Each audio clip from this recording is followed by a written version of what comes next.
quite a while. The coalition is still working out blood contracts and protocols. The urgency is clear. So it's a pretty big deal for the rural counties in the North Florida Panhandle. For years, distance was the enemy in rural emergency care. Now, a bag of blood on an ambulance is changing those odds. Her car driving in circles. Still to come on CNN Headline Express, a check of the stories that will be in your newsfeed tomorrow. Plus this. You're never too broke to start falling in love. Oh, true. The money don't matter when you feel something. Well, J-Lo says love don't cost a thing, but dating sure does. How much a date now costs and how Gen Z is rewriting romance with no-cost dates, well, that's ahead. And Travis Kelce's first public comments about his newlywed era with Taylor Swift when CNN Headline Express returns.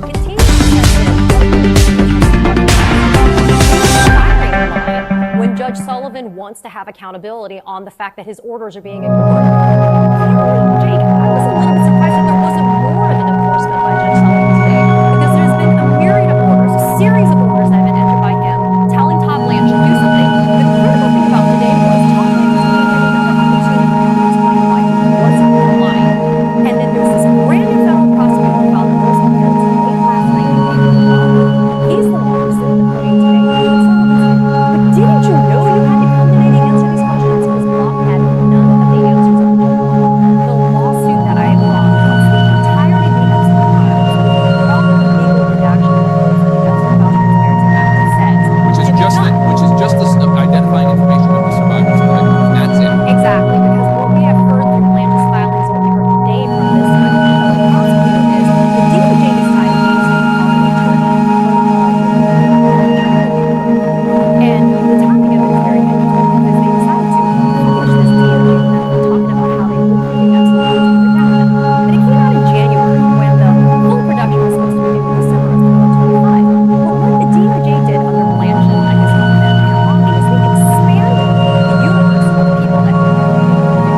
And so what the federal prosecutor told the judge to do was, hey judge, the redactions that have happened in this case, it's victims that have self-identified or identified lawyers, and we haven't actually tested any of them. Both Secretary of State Marco Rubio and the Treasury Secretary,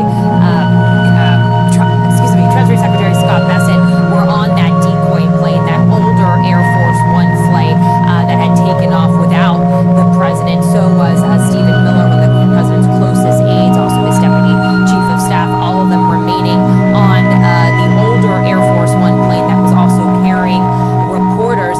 I think, though, what's so interesting about all of this, and I've been doing some extra reporting on this today, is talking to Secret Service, talking about the they said that the threat was so serious. Well, here's a look at the stories that will be in your newsfeed tomorrow. Accused United Healthcare CEO killer Luigi Mangione heads back to court for his federal trial. CNN's Kara Scannell reported earlier this week that federal prosecutors and Mangione's legal team have been talking about a possible plea deal in the case. We could find out tomorrow if Alec Murdaugh's murder retrial could be moved to Charleston, South Carolina. The former prominent attorney is due in court for a status hearing on that and other matters in the case. In May, the South Carolina State Supreme Court overturned Murdaugh's murder conviction in the killings of his wife and youngest son. And we'll get a new read on the economy tomorrow morning when the July retail report is released. The June report showed shoppers slowed their spending. Speaking of spending, J-Lo says love don't cost a thing, but a lot of single folks in the dating world, they beg to differ. A new study finds that money is the biggest relationship roadblock for unmarried adults between the age of 22 and 35 years old. CNN's Natalie Haytayan spoke to young people who are looking for love without breaking the bank. When you're dating around, it's like you kind of have to show your best self, and that usually means spending money, Flowers, going out to dinner, going out to lunch, taking the train to their house, taking an Uber to work. It's tough to find love as a young person in 2026. It's also expensive.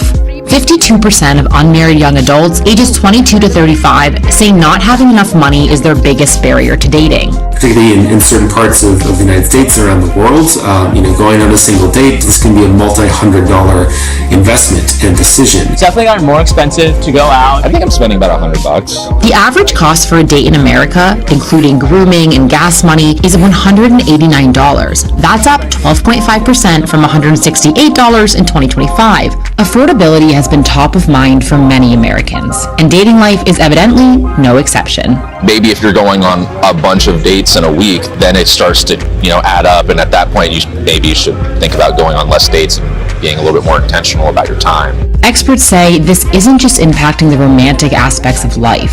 It's compounded by financial strains.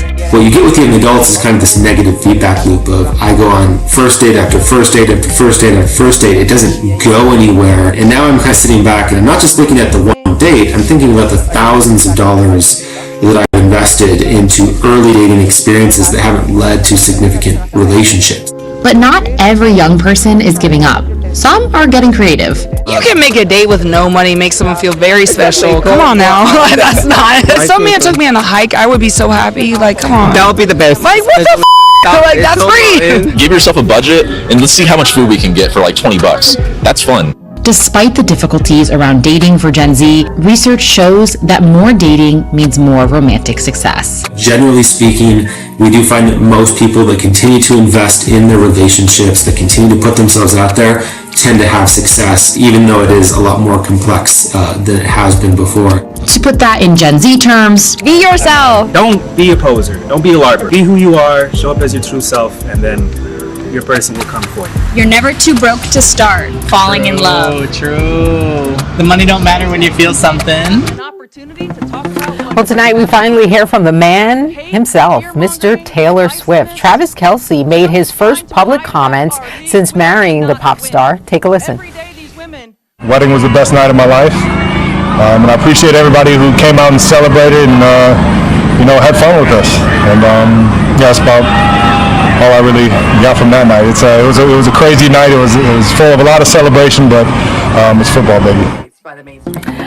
And Miss Lauryn Hill and Wyclef Jean are hitting the stage together. Rolling Stone reports they'll reunite to mark the 30th anniversary of the Fugees' groundbreaking 1996 album, The Score, at next month's Global Citizen Festival at Central Park.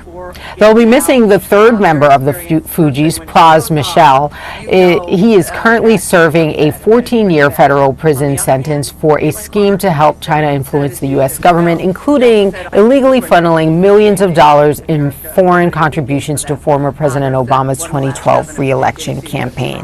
Other performers at the Global Citizen Festival include Grammy winners Lenny Kravitz, John Legend, Shabuzi, Lainey Wilson. The festival is an annual event, an advocacy campaign aimed at ending extreme poverty, defending the planet, and demanding equity. Well, I'm Renee Marsh, and the news continues right now on CNN Headline Express.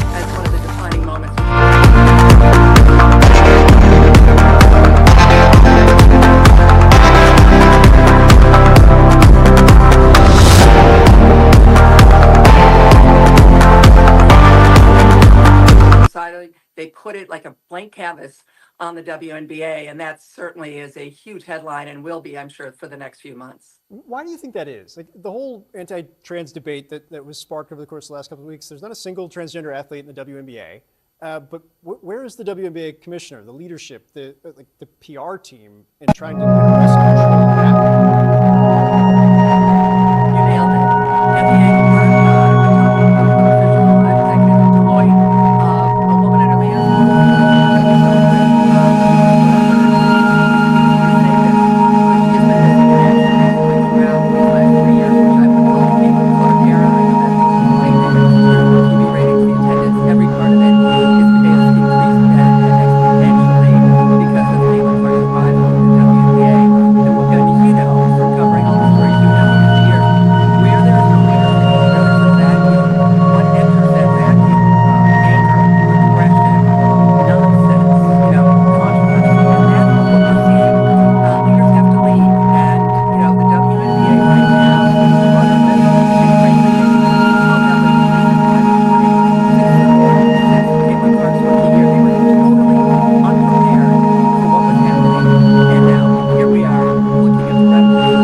that my life was in danger at that point. I don't think I processed that in that moment. It wasn't until after I was like, this was a whole Renee Good situation again. We've been told what we're looking at here was an apartment building that was about 4 stories high. You can see the rooftop pool, the blue tiles over there, now about a story and a half up in the air. So it has totally pancaked down. The hate, the fear-mongering, the divisiveness, the stuff that's trying to hijack our league will not win. Every day these women put their on the line. I will always stand by them. Everybody else can go to hell. Miss my family, but being out here has been great. I'm here surrounded by friends, and the ship is my family. What's it like just from like a human level, a personal level, to be out at sea this long? For us, it's different because this is what we signed up for. It's like, you know, when you wake up and you're like, this is like another day. It's like, oh my God, again, you know? Does it feel like Groundhog Day? Yes, Groundhog literally every single day. Morale's low because we haven't hit a port in about 7 months. I mean, I haven't stepped off the ship in the year 2026. I haven't been off the ship. I haven't touched land. I think the hardest part for these sailors is that they haven't had a regular port call, which means for some of them, they haven't set foot on land this entire year. They were docked in Oman for a time, but that was cut short because of the rising escalation with Iran, and so that was actually when I boarded the ship. So that's been the hardest part. One of the hardest parts, of course, there was complaints about food. At times they had to ration food. There have been complaints about toilets not working, them not getting mail. Now the Navy says they have the resources they need. There had been times where there were logistical challenges because of the conflict, but right now they're getting the mail. They have functional AC and healthy meal options is what the Navy says. Nearly half the ship, you mentioned there's around 5,000 sailors and also members of the Air Wing, nearly half are 25 years and younger. And just imagine, I mean, you saw how young they are in that video. It's a very different experience for the enlisted sailors versus the officers on the ship, and that's always the case on these aircraft carriers. And I want to note, after I left, there was this man overboard episode, I'm told, happened with a sailor that was part of the Air Wing. This sailor was wearing a life jacket, I'm told, jumped off the ship, and was rescued in about an hour in choppy waters by a helicopter, evaluated, and then moved off the ship. I'm told, for context, that has happened historically on aircraft carriers, but Jake, of course, there is extra scrutiny and concern from the family members and the sailors on the ship with just the not knowing, the uncertainty. They're not wanting to give them a firm date because they had in the past, they said they'd probably be home in May. That has been extended many times, and so they're trying to keep it loose, but we do know that the USS George Washington is on its way and should arrive around a week. I pushed the Navy today on just the psychological toll and is there an increase in mental health issues, and the Navy said, we have not observed an increase in suicidal ideations or attempts aboard the ship. We take every service member's well-being seriously and have religious, medical, and mental health professionals available to assess and address concerns. I will also note, though, I mean, sailors are very candid with me, but it's hard when you're in that environment to raise your hand and say, I'm having a mental health breakdown. I mean, even with the man overboard situation, clearly that was a cry for help. There are two very different accounts here, Brianna, of what happened out there in Virginia. The Department of Homeland Security is calling this woman a, quote, anti-ICE agitator, but Carolina Molina says she's nothing of the sort and says that that dash cam video shows what really happened out there. This happened on Monday. Molina was out there when she says what she saw was two men being taken into custody by ICE agents. They were handcuffed and put into an unmarked car. Now, she readily admits, Brianna, that she was upset at that moment and yelled insults at the ICE officers, and then she says she tried to drive her car away. That's when she says ICE officers used their cars to block her in, and then she says one of the men pulled out a gun. Now, part of that was captured on her dash cam. I want you to take a look at some of that video.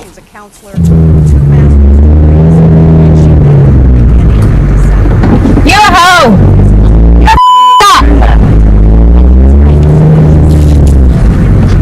So you can see there where she was yelling the expletives there at the ICE officers. This is at the point, Brianna, where she says she was backing up and then trying to drive away. And then you'll see what happens just a few moments after this.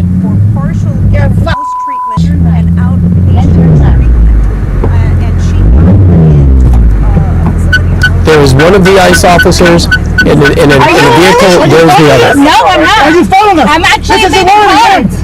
I'm leaving cards. Just so you know, you need to stop following us, all right? This is your warning. Stop following us. Yeah, you recorded us. You almost ran us over. I didn't almost run you over. You almost ran us over. Stop praying. Stop praying. You are all right? You're not funny. You're not funny. I will arrest you. Keep it up. I'm a legal citizen. I don't matter. Oh my goodness.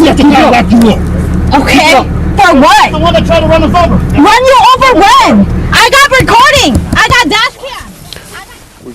Again, you can hear her say that, I've got dash cam, I've got dash cam. Some very tense moments there. Yesterday during a press briefing, Melina talked a little bit more about how that moment felt.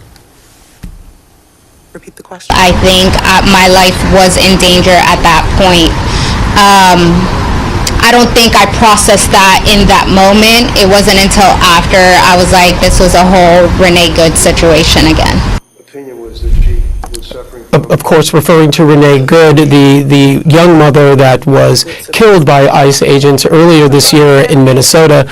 Again, Melina saying despite being called an anti-ICE agitator, Brianna, she says her video shows what really happened. DHS, for their part, released a lengthy statement. I'm going to read part of it to you. It says, while ICE was conducting targeted immigration enforcement in Falls Church, Virginia, an anti-ICE agitator began to drive her car in circles around our ICE officers and then attempted to harm officers by weaponizing her vehicle against them all in an attempt to help illegal aliens get away.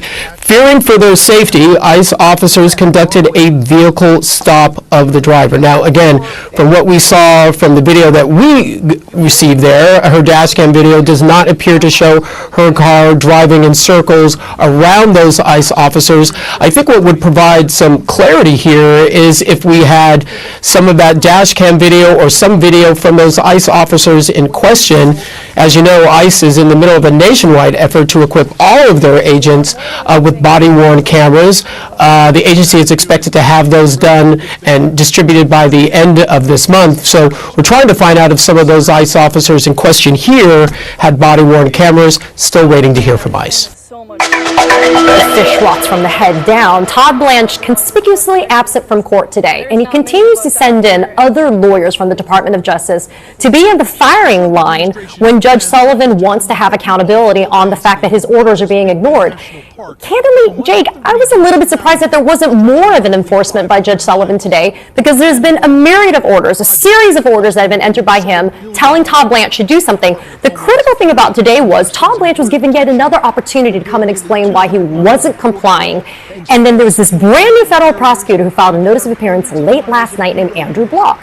He's the one who stood at the podium today, and Judge Sullivan said, but didn't you know you had to come today to answer these questions? Because Block had none of the answers that the judge wanted. The lawsuit that I have brought wants the entirety of the Epstein files with proper legal redaction withholds that the Epstein Files Transparency Act says which is just this identifying information of the survivors and the victims. That's it. Exactly, because what we have heard through Blanche's filings and what we heard today from this federal prosecutor is the DOJ decided to do something called an attorney protocol review, or attorney review protocol. And the timing of it is very interesting because they decided to publish this DOJ memo talking about how they went through the Epstein files to redact them. But it came out in January when the full production was supposed to be due in December of 2025. But what the DOJ did under Blanche and I guess maybe then Pam Bondi is they expanded the universe of people that could claim that they were victims. And so what the federal prosecutor told the judge today was, hey judge, the redactions that have happened in this case, it's victims that have self-identified or identified through lawyers, and we haven't actually tested any of that. Both Secretary of State Marco Rubio and the Treasury Secretary Treasury Secretary Scott Bessent were on that decoy plane, that older Air Force One flight that had taken off without the president. So was Stephen Miller, one of the president's closest aides, also his deputy chief of staff, all of them remaining on the older Air Force One plane that was also carrying reporters. I think that what's so interesting about all of this, and I've been doing some extra reporting on this today, is talking with Secret Service, talking with other U.S. officials. They said that the threat was so serious, of course, to put people on this third plane, but the fact that they would even require mustering fighter jets to escort both of those planes as well just speaks to the credibility they believed of that threat. We're also learning new details about how this intelligence came into the hands of U.S. officials. The Israelis, we're told, relayed a lot of this intelligence about this assassination plot to the CIA. I would note some within the CIA had argued, that they were skeptical about the credibility of the Iranian plan and whether or not Iran would even have the capabilities to try and take out the most secure airplane in the world. But clearly, of course, a significant enough threat that they had to go through with a ruse as they did. So a lot of new details coming out about all of this. And also, I think, continuous questions about the secrecy around this, particularly, so one of the things I've been hearing in my conversations was the threat was pretty neutralized and diminished by the time that Air Force One and the plane that the president was traveling on, the C-32 military plane, had landed in the UK. But they kept up this whole, subterfuge plan and keeping everything under wraps. They had the president reboard the older Air Force One plane so that he'd be shown exiting it. A lot of questions about why they didn't just come out then and say, we had to do the secret plan because the president's life was at threat.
It's a shame that we can't have an opportunity to talk about what great basketball they're playing. The hate, the fear-mongering, the divisiveness, the stuff that's trying to hijack our league will not win.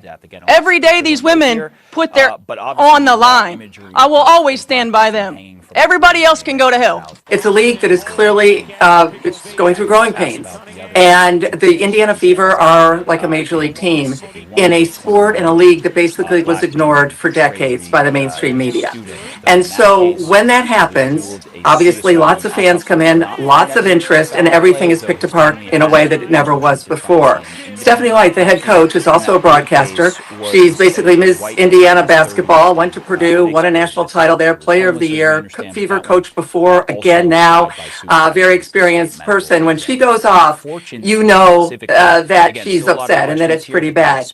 On the other hand, Caitlin Clark, when she said what she said, as you know, she also said, we were not going to lose this game. They beat the New York Liberty, a big game for them. They're won the last 7 of 10 games, the Indiana Fever on a roll, as you said, if anyone cares about the basketball part of it. But the Indiana Fever did win. And I've covered a lot of men's teams over the years, a lot of sports, mostly men's sports. And sometimes where there's controversy and where you can get fired up, like a locker room speech, a team will go on a run. And if the Indiana Fever end up in the playoffs, they will, a big run, maybe even have a chance at the title, they'll look back at this moment as one of the defining moments in terms of just literally having had it and Caitlin Clark saying enough is enough. We're going to win this game no matter what. We're going to win it for our coach. But there are, as you said, tons of issues underlying this, societal issues.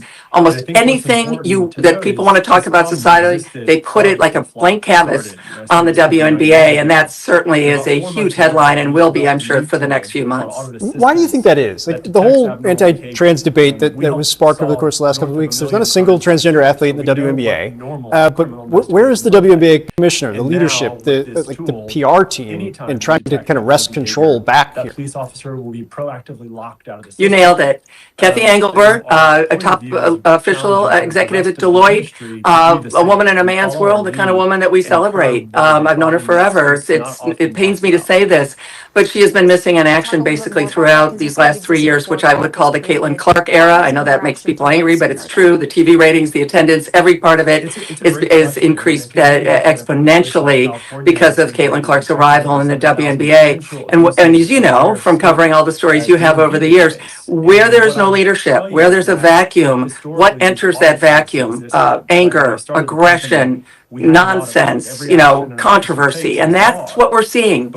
Leaders have to lead. And, the WNBA right now seems rudderless. And frankly, it's felt that way to me with my reporting since the book, since Caitlin Clark's rookie year. They were totally unprepared for what was happening. And now here we are looking at the remnants of a rudderless, leaderless league. We're headed now to a southern part of Cali, where we're told there are active rescues underway, including just a few hours ago where someone was pulled out alive.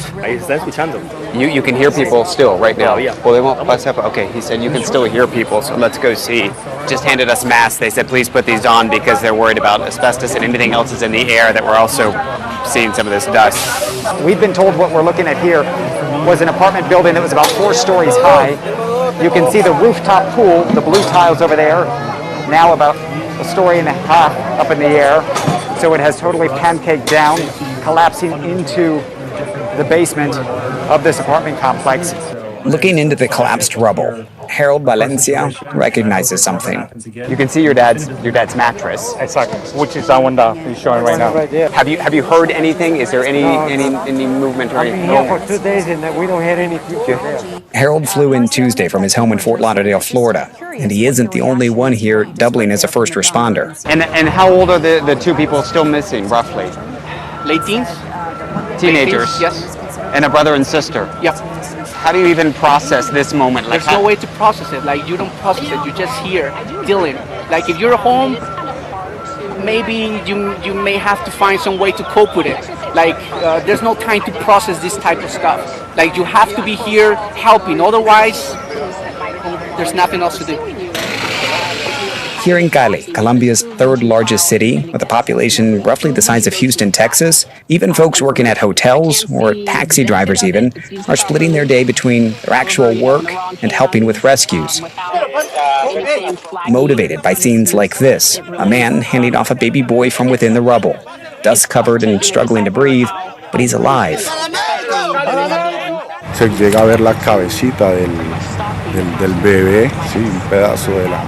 You saw the baby's little head. He's not a first responder. He works in a bank, and he was just around the corner and rushed down the street where the collapse and rescue is still underway for several others. And he says he goes there and he hears, escuchaste la voz, ¿no? del hombre. ¿Qué dice la voz? What did the voice say? Cuando yo le digo, hola, sí, estoy aquí, estoy con un bebé. The voice says, I'm here with a baby. Brian and several others immediately go in. Over the course of 3 to 5 minutes, they're able to pull the baby out. ¿Y cómo está el bebé en este momento? How's the baby right now? Según lo que me he dado cuenta, el bebé está estable en estos momentos. Stable condition right now, as well as the dad. La última información que recibí fue que estaba desaparecida la mamá. The only thing is the mom is still missing. More than 130 miles north, we watched on for hours as this close-knit community dragged huge slabs of concrete from this collapsed apartment in Pereira. All of these folks are volunteers. Late in the evening, their hands reached a 32-year-old woman, clinging to life. Her stepmother held vigil there for more than 24 hours. She tells us her daughter suffered heart failure and shattered nearly every bone imaginable, but says she's hopeful she'll make it. From that same wreckage, someone's beloved pet also pulled out alive. Back here in Cali, this moment, reality briefly surfaces for Harold. Trying to get my dad one way or the other. And Phil, you could tell in that moment, Harold had to compartmentalize and not fall into the emotions and the reality of what he was looking at, but had to revert back to just work mode and figure out how he could do anything really to try to move some of that wreckage and rubble to get to his dad. It's interesting, when I first saw him, I was confused when folks said that he doesn't even live here. In fact, he lives 30, 40 minutes from me in South Florida, but he flew in like so many others from the States who have family here, and he looked from far away as though he worked part of the first responders in a work crew. He was directing traffic and trying to tell crews to go from one side to the other. And yet he told me afterwards that that's just the reality. You come in and you have to do it yourself sometimes. Medical examiner Barbara Olson was on the stand testifying about 5-year-old Cora's ligature furrows in her neck. This is obviously part of the autopsy testimony. Lindsay Clancy started sobbing, and then she actually yelled out words in court. Take a listen. And what about injuries? All right, Counsel,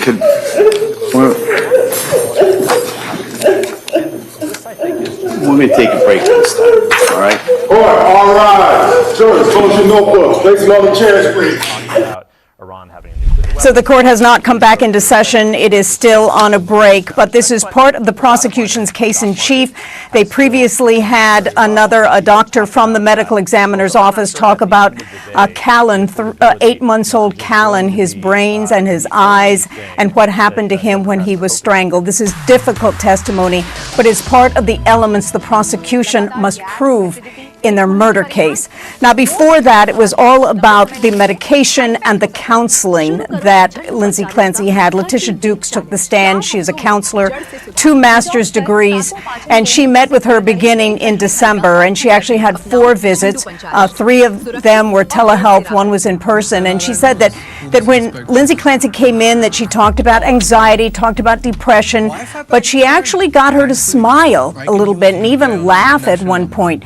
She did refer her to, though, and she did say that she thought it was appropriate for partial in-house treatment and outpatient treatment.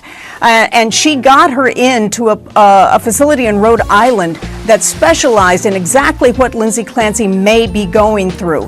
On cross-examination, the defense asked her if she knew what happened at that visit at that very specialized hospital in Rhode Island. Take a listen. You were trying to get her into this program, which would be pretty good for a woman that had postpartum problems, right? Correct. And you made your referral, you opened the door for her, and she got in there to at least be interviewed, right? Correct. And they didn't take her, right? Correct. You know why? I am not aware as to why. Would you be surprised if I told you that they indicated that they could not help her out because their diagnosis or secondary diagnosis was that she was over-medicated? Repeat the question. Would it surprise you to know that they indicated that they couldn't treat her as a woman with postpartum psychosis or postpartum depression or postpartum anxiety or any of that because their opinion was that she was suffering from an over-medication? It would surprise me. So cross-examination by the defense showing something, telling the jury something they'd never heard before, but we are still in the prosecution's case in chief. Raging anger is echoing off these canyon walls. This has nothing to do with border security and everything to do with corruption. Protesters gathered in one of the most iconic spots in Big Bend National Park. They're horrified by the Trump administration's border security construction efforts, which is now being unleashed in this patch of far west Texas. We are at war with these people. It's a peaceful war, but if you think what we've seen so far is bad, you wait until they unleash holy hell on this place next week. Last week, crews started carving through the pristine wilderness of Big Bend National Park for what's being described as a surveillance road. The site was captured by a 27-year-old activist trying to stop what she calls this needless destruction. Yeah, more than anything else, I feel heartbreak over all of this. Natalie Newman navigates the roads in Big Bend, armed with her camera. She takes us to where construction crews have started their work. You feel like you're just fighting a giant beast? Oh yeah, this thing is so much bigger than us, and that's why I'm glad it's finally getting out well beyond just West Texas, because there's not many of us out here, and this is huge. The Trump administration's plan threatens to dramatically alter the landscape of not just Big Bend National Park, but much of the region surrounding it, stretching roughly 500 miles. The plan involves 5 different projects, costing more than $7 billion. The Department of Homeland Security and Customs and Border Protection will build nearly 200 miles of border wall, install steel vehicle barriers, and carve hundreds of miles of new roadways through part of the park's 800,000 acres and beyond. All of this in a sector that officials say only accounts for about 1% of all illegal border crossing apprehensions. The early plan unveiled by the federal government included a border wall inside the national park, but now DHS and CBP say that's not happening. This is not the end. This is the beginning. That hasn't eased the tensions. The anger over this plan is visible all over the area. Banners blasting the border wall have popped up everywhere. Local Republicans and Democrats are unified in their opposition to what's happening. I'd be all for it if it was necessary, but it's not necessary. Thad Cleveland is the Republican sheriff in Terrell County.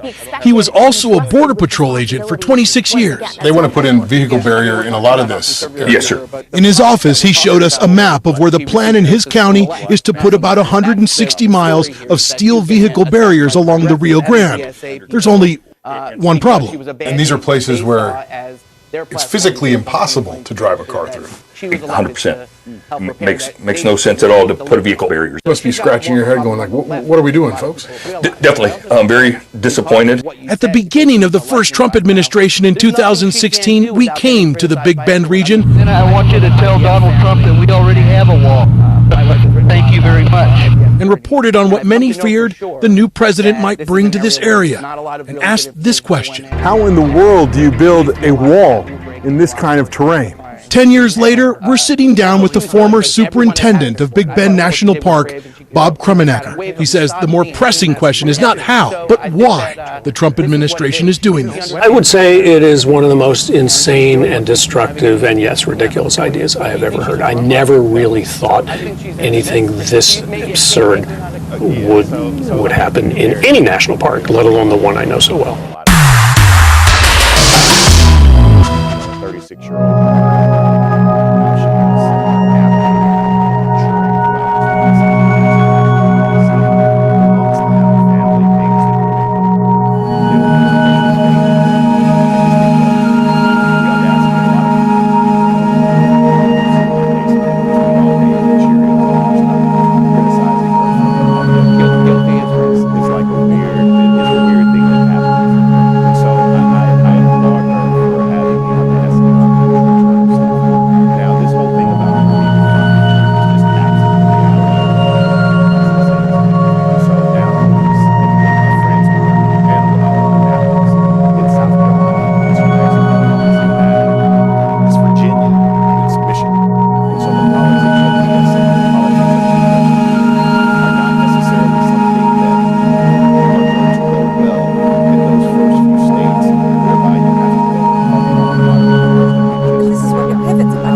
Her mother told ABC News that she last saw her on July 26th, that she had traveled to Kentucky for a family reunion. But it was about a week later, before she lived in Mississippi, that police found her body hanging from a tree outside of an abandoned home in Jackson, Mississippi, a 29-year-old. She was a mother of 4. Now, to this point, as you mentioned, police have not indicated publicly whether they officially consider her death suspicious, only that they're continuing to try and work through this to determine the causes surrounding or the circumstances surrounding her death, and they haven't identified publicly any suspects. Now, to this point, it is clear that city officials have been very deliberative in their messaging here, not jumping to any premature conclusions or even offering speculation. And to that point, I just want you to listen to what the mayor of Jackson, Mississippi has said on this, John Horn, and what he told our local affiliate WAPT. People are upset about it, and quite naturally they should be. This is something that's a very disturbing situation and case in our city and in our state, but we're not going to jump to conclusions. Now, the mayor says they are expecting to hear Thursday from the state medical examiner's office on the official cause of death. Again, a lot we still don't know here, but obviously the raw imagery of a black person hanging from a tree in the American South evokes a very painful history. Now, you asked about the other 2 cases of people found hanging in Mississippi. One was a 21-year-old black man named Trey Reed. He was a student, though in that case, it was ruled a suicide, and the autopsy did not find evidence of foul play, though his family has been pushing to try and see an independent autopsy. And that third case was a white man in his 30s in Vicksburg, Mississippi, who was homeless, as we understand, but that one also died by suicide, according to the state medical examiner. In Fortune's case specifically, again, still a lot of questions here, but that expected autopsy is expected to at least offer a little bit of clarity into what happened here. But again, police haven't said much. They haven't offered any public suspects to this point, and as the mayor has pointed out and emphasized, that they are proceeding with caution as they investigate this. Joining us now is the founder and CEO of Flock, Garrett Langley. Thanks for coming on the show. So what are these new safety features, and how will they address these concerns that are motivating some cities to alter or suspend their Flock contracts altogether? Yeah, well, thank you for having me. You know, I start by saying that, police abuse is something that I think is unacceptable to everyone. It erodes the trust of a community, and it's horrible to hear of any abuse of our system. And I think what's important to note is this problem has existed far before Flock started. I started this company 9 years ago, and about 4 months ago, we developed a new tool called Audit Assistance that detects abnormal behavior. We helped solve north of 1 million crimes last year, so we know what normal criminal investigations look like. And now, with this tool, anytime we detect abnormal behavior, that police officer will be proactively locked out of the system. And our point of view is challenging kind of the rest of the industry to do the same and follow our lead and curb what is a problem that's just not often talked about. Can you just talk a little bit more about that? Because you say it existed before Flock was created. Why wasn't more action taken sooner then? It's a great question. I mean, I think if you look at a place like California, I think they detected over 7,000 potential abuses of their state DMV database. And what I would tell you is that historically these audit logs existed, right? When I started the company, we had an audit log. Every action an officer takes is logged. But when you have a police department with 1,000 officers, that audit log is just too big. And so you're performing a temporary spot check. Historically, it is the victim that has to report the abuse. But now with this tool, we can detect the abnormal behavior, we can alert an administrator, and we can do that in real time and not 30 days or even, God forbid, a year later. So what do you say to people out there who feel they have been victimized by Flock's technology? As I mentioned, I'm going to speak to a woman after this, and don't trust that these changes really will protect them going forward. What's your message? The short message would be, I'm sorry. I'm sorry that the system has failed you. I'm sorry that you no longer trust the police department that's job is to protect you. And for me, we believe at Flock that everyone has a right to feel safe. And whether you have a badge or you don't, we don't believe that committing a crime is acceptable in this country. And so for us, safety is a fundamental right, no different than clean water and the same electricity. And so I am so sorry to hear of her situation, and I hope it never happens again, and definitively not with our product. I want to bring in Marcy Bakley. She alleges that her ex-boyfriend stalked her and her family by misusing flock camera technology. Marcy, I want to dive deeper into your story, but I'm curious what your reaction is to what you just heard there from the founder and CEO of Flock. He apologized to people in your situation and said that one thing regulators should do is consider charges for individuals who misuse Flock. What do you think about that? And when you think of, well, I do agree with it. It is kind of hard to. Their business only Well, I should say it's hard to prosecute. I did file a police report. For a while, when it's the chief of police that might be the one pursuing you, it kind of gets daunting because who would you file a complaint against? Who would you go to with that information? I can see the benefit of it if it's used properly. However, in the wrong hands, without anything flagging misuse, it really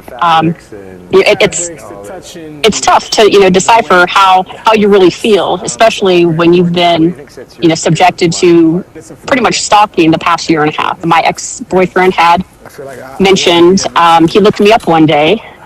He was very specific in a town I had gone to, and I didn't think about it at the time. I thought maybe I told him that I'd gone there. And a couple days later, I did ask, how did you know I was in this town? And in a text message, he admitted, I used the flock camera. And, me, just a general citizen, no idea what a flock camera is, never even heard of it. So I asked, I said, what's a flock camera? And that's where he proceeded to tell me, it's something that the police department uses to track license plates. He assured me he did it the one time. And, wanting to believe him, I let it go. I let it go for about a year until, a year later, we're not speaking at this point, but suddenly he's knowing where I'm, what towns I'm visiting again. So that's what prompted me. I did try to file a restraining order.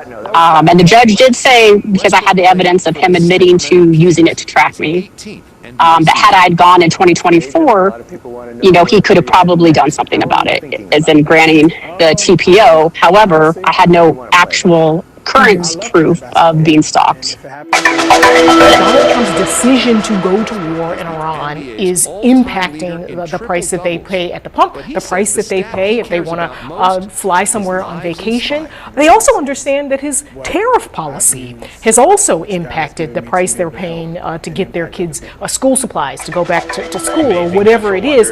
And you can't change that, right? It has been months and months and months that this war has gone on. It's almost like Groundhog Day to listen to the president talk about it. Oh, it's about to end, and a deal, and oh, maybe not a deal.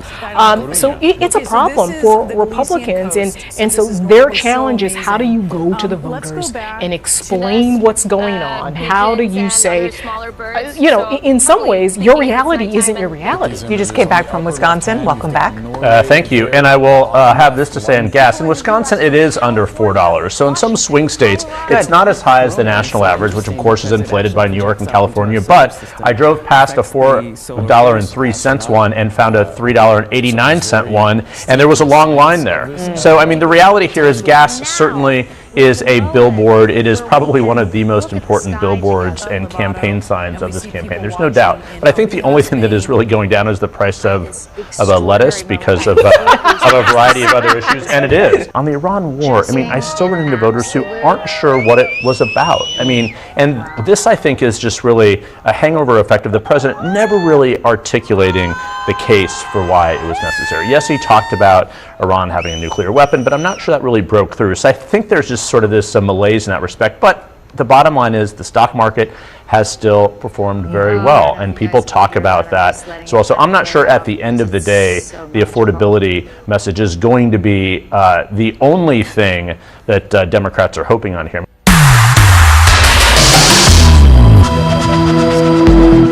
Forward to getting another eclipse fairly soon in Spain within 3 of the next 500 days or so. That's the place to go, right? But the next one, what was this, 2 minutes 18 for the max?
perception is that other Democrats aren't in the same position as her, and that position is she quite likely is the front runner for president for 2028. I assume it'll either be her or Kamala Harris.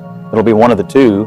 And in order for her to be viable in a national general election. Why do you say that? Why do you think she's I actually viable? disagree. I think it's going to be a man that Democrats are going to nominate, sadly. I have no problem with it being a woman, but I'm just saying that they've nominated women back to back, so I would think that it's more than likely that the Democratic Party. One won the national popular vote. I mean, look, she is the leader. She is the heir to the Sanders socialist movement. She is clearly the inspirational leader of that movement.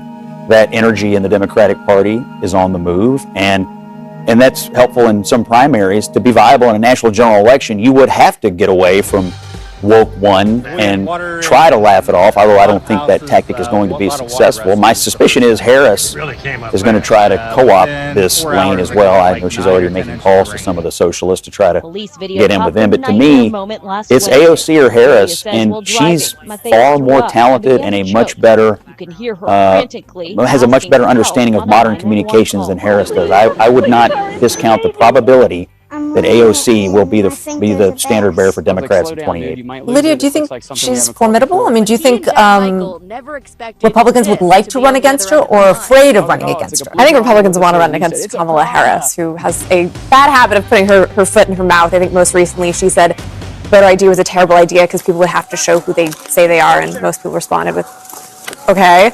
AOC has an ability to dominate the news cycle that I think we've only really seen with Donald Trump. I mean, people have been now obsessed with talking about her egg freezing journey. She's caused a lot of controversy. Conservatives have gone after her. She sort of rage baited and controlled and owned the news cycle, and she comes across as somebody who's very likable, right? But I think the issue with the whole woke one is crazy thing and why she's going to have to do more than just laugh it off is she was the one who led this movement, right? I mean, that's like saying, the first, Salem witch trial, that was crazy. No, you have to explain, or is it the woke people say, do the work and explain why you're trying to distance yourself from that. You can't, as a leader, fall prey to something and say, oh, oops, and then be expected to be trusted with responsibility once again. That's not how it works. Yeah, I mean, we're talking about how conservatives view her, but the comments that we're talking about here, she received criticism from the left, not from the right. That's the story here, is that she was getting attacked by the progressives and the DSA people because she was abandoning what they saw as their platform based on 2020 grievances that she was elected to help repair, that they don't feel that she's delivered on. So she's got more of a problem on the left than a lot of people realize. But I also think that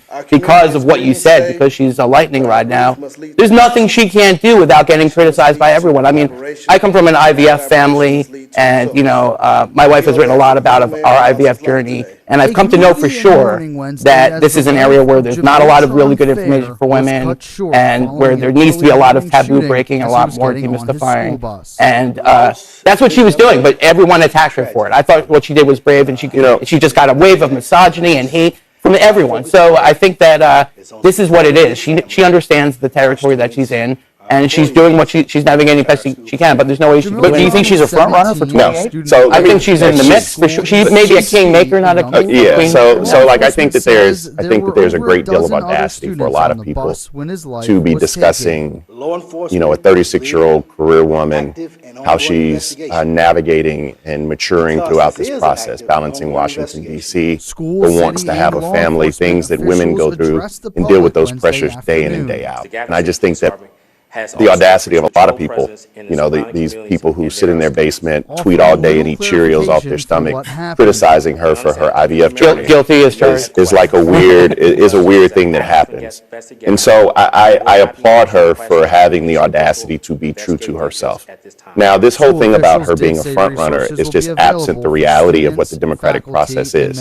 And so now let me just educate my friends on the panel about what the map is.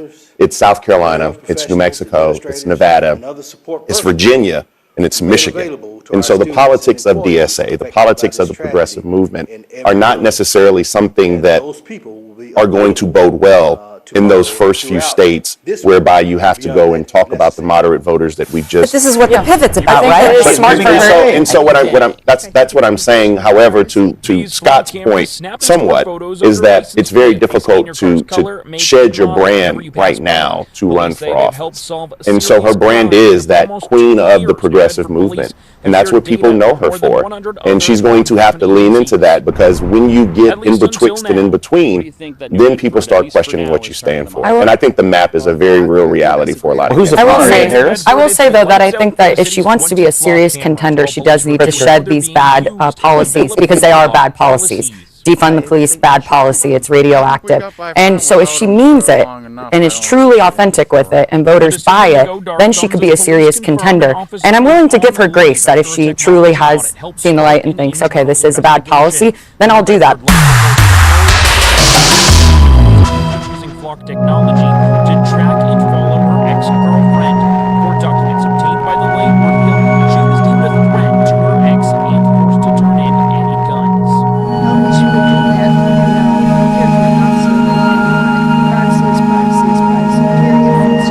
Flock founder Garrett Langley says the system has safeguards designed to curb misuse.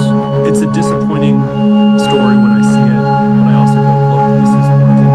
This is showing that if you use a tool like Flock or other tools, you should be held accountable, regardless of whether you're The New Bedford City Council also plans to take a closer look at the technology and the city's Flock contract. What do you hope comes of this review process? More oversight and more review as to what took place to we've always just not to the extent of what Zebra Mussel is the toughest thing right now. It's the biggest problem we have here in Ballroom. It has been for Longer threat, big and small. The cleanup is anything but. Zebra mussels are an invasive species that can attach to just about anything in the water, including the equipment keeping cabins plugged in and running. anything that needs raw water out of the reservoir started to clog up those systems. So a lot of unexpected shutdowns, a lot of lost generation. And crews are getting a first-hand look at just how much the lake can build up. A clean intake gate weighs about 88,000 pounds. The 3 gates that crews recently cleaned averaged 113,000. That means they removed about 25,000 pounds of mussels and debris per gate. It really made an impact. A lot of man hours to have the cleaning system going. And it's a constant battle. It's spread all the way, I believe, up to Big Bend at this point. So that's where we know they're at, and they're in a lot of different reservoirs. Russell Westbrook is using his talents on the court to transform his community off the court. What do you see as your role in this community? To lead the way. The former NBA MVP and Olympic gold medalist is known for playing with passion. The passion just shows up in different ways. He's equally passionate about finding unique solutions to help the very same neighborhood he grew up in. What drives you? To impact and inspire others. Westbrook started a nonprofit, a school, a fashion line, and more with one goal. It all stems from community and impact, and that is the focal point of everything. How we doing? For 14 years, he's personally coached thousands of kids at free basketball camps. Among the coaches here, Russ's own dad on the court at Jesse Owens Park in South Los Angeles. So you used to take him to this very park? Yes, this is where he started at. That's young Russ as a football and basketball player here. I've been at this park since I was 8 years old, and now being able to come back, 30 years later, to be able to do something like this year after year, I'm truly blessed. This court that Russell Westbrook grew up playing basketball on is now named after him. Kaylin Minor Muhammad has been coming to Russ's camp year after year since she was 4 years old. It's really helped my confidence. She's now 13, playing on Westbrook's travel team. Has this made you want to be a professional basketball player? Yeah, I kind of dream about going to the WNBA. Kaylin's dad couldn't be more grateful. It's really something that's needed in our community. 1, 2, 3, why not? Russ's nonprofit is named Why Not? What do you mean by why not? Made me feel I can do anything that put my mind to it. It's a phrase he first joked about as a high school player. It's become his life's motto. Like, why not us? Why not you? Why not me to be able to do great things? The Why Not Foundation funding reading rooms across the country, food drives, affordable housing units, and free mental health care, inspired by Nina Westbrook's training as a therapist. Russ says when he was a kid, he didn't even know what therapy was. Not having the resources or even chatting about it is something that, we don't talk about in school. Therapy now offered for free at the Westbrook Academy. So you have your own school. Is that wild? That's crazy. A public school aiming to provide kids in underprivileged communities a world-class education. When I'm at graduation, they're so connected and so excited. It just brings me so much joy. What's your graduation rate? Last year we graduated everybody. 100%. Yes, sir. Russ grew up playing ball down the street from where the Intuit Dome now stands in Inglewood. In less than 2 years, it will be the home of Olympic basketball. The city, this arena, the people, it's going to be exciting for LA. I'm excited, especially being a local. Westbrook now co-chairing efforts by LA's Clean Tech Incubator to reduce pollution in vulnerable LA neighborhoods ahead of the games. And we wanted to partner with someone who leads by example, who's from the community, and there is no better person than Russell Westbrook. They recently announced nearly $600 million in investment. How does that feed your soul? Oh, man, it keeps me up, honestly, at night to be able to find ways to impact others. That impact on display at Russell Westbrook Enterprises.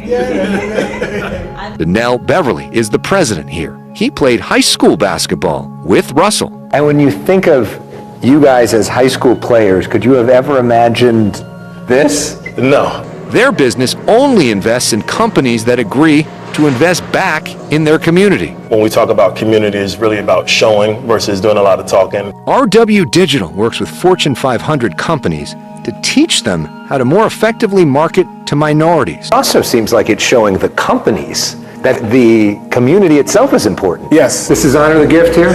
Honor the Gift is Westbrook's fashion line. He's personally involved in all the design. And looking at the fabrics and... the touching, the feeling, the weight, how it fits, it's all very important. What do you think sets your line apart? It's affordable. And how important is that? It's very important. I feel like I want to be able to have shirts and different designs that connect with people. Yeah. You love fashion. Yes, sir. Where does that passion come from? That started inspo from my mom. Over the years, Westbrook has modeled a variety of provocative looks, often showcasing plenty of skin. Sometimes your 8-pack is your greatest attribute. It's part of the style. Well, I work on that too. I mean, everything's a progress. Everything, if you work on it, you should show it. Yeah, exactly. If you got it, flaunt it, as they like to say. Westbrook personally designed his office space as well. Creative office and the creative space. It features basketball-inspired art. Growing up in the neighborhood, you get an idea of having different textures of basketball. And a photo with then-President Barack Obama. Is the epitome of what a leader is. That's one of your role models to get more involved in the community. Absolutely. Would you ever run for office? No. Flat no, that was fast. Nope. Last season, Westbrook played for the Sacramento Kings, his 18th NBA season. You're a free agent. A lot of people want to know where you're heading next. How are you thinking about that issue? I don't, honestly. But you want to play next year. I love playing basketball. Yeah. And if it happens, it works. And that's my plan. Westbrook is the NBA's all-time leader in triple-doubles. But he says the stat he cares about most is lives inspired. The legacy is what I've used, which God has given me to be able to help and impact other people. Amazing natural wonders. We're here in Iceland. We also have... Yeah, I know it looks like you're in Game of Thrones right now. Watching a sense of the spot. People are facing the horizon. See an incredible moment. I was just realizing, we were talking to Clarissa, who's... I don't know. Okay, so this is the Galician coast. So this is northwest. It's so amazing. Let's go back to... pigeons and other smaller birds, so probably thinking it's nighttime and they... Look at these images. On the upper left hand, you've got Norway there. The bottom left, London. People in the U.S. from California, Washington, Colorado. I mean... Corona is so interesting because it actually projects out into our solar system, affects the solar wind. Astronaut someone who's very steeped in the science of this as well. Tell us what. And now we have a moment where we can look at the sky together. Lovato, and we see people watching in Arija, Spain. By this extraordinary moment, I have full goosebumps. This is with just in absolute. According to the U.S. Life-Saving Association, close to 100 people drowned in the U.S. each year because of this. Craig Stewart is the founder of Swim Safe, an Atlanta nonprofit focused on water safety.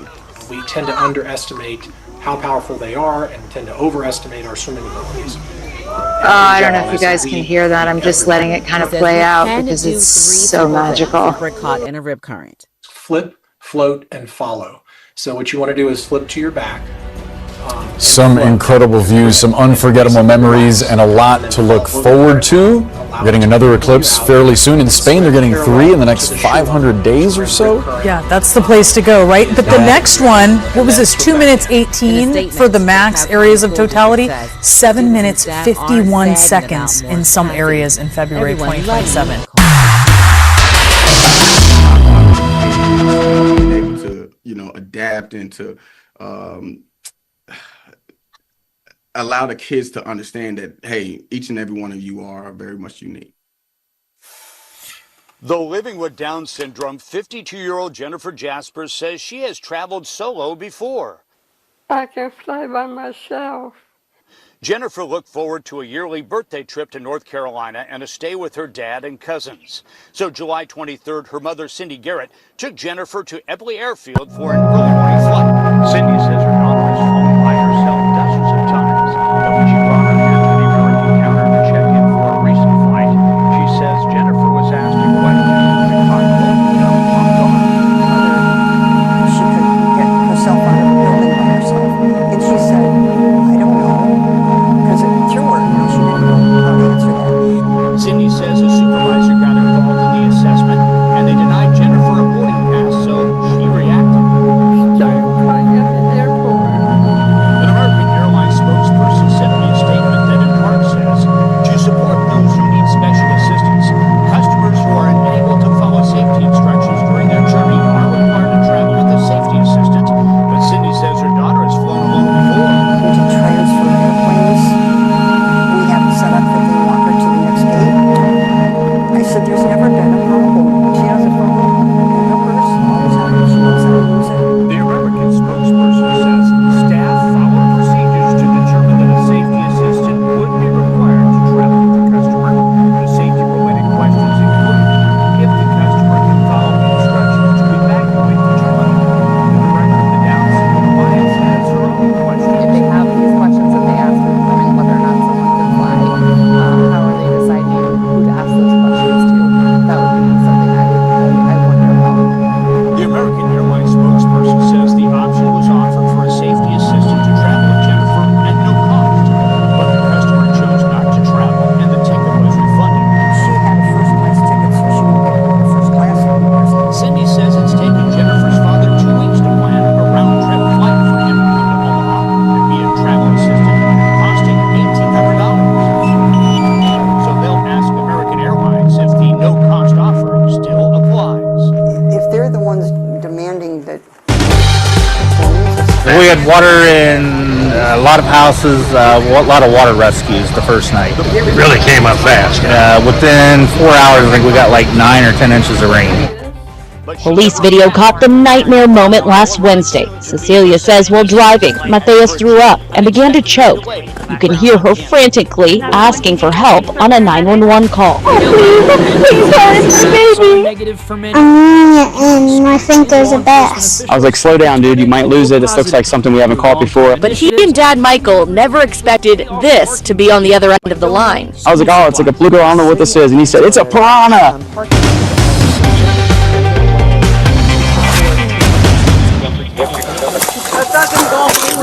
Collaboration between shipwrecks and world parking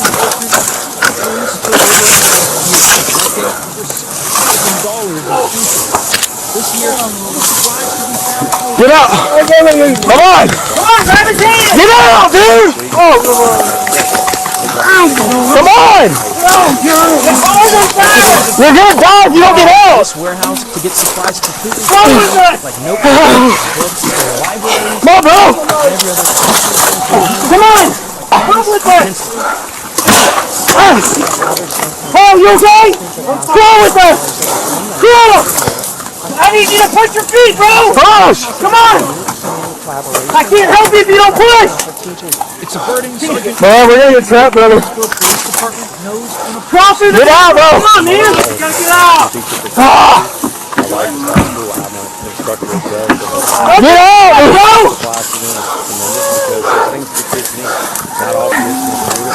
Hey! You got a fire extinguisher? He's safe. He's safe. You got him. You got him. They say we have to cross the road in the car.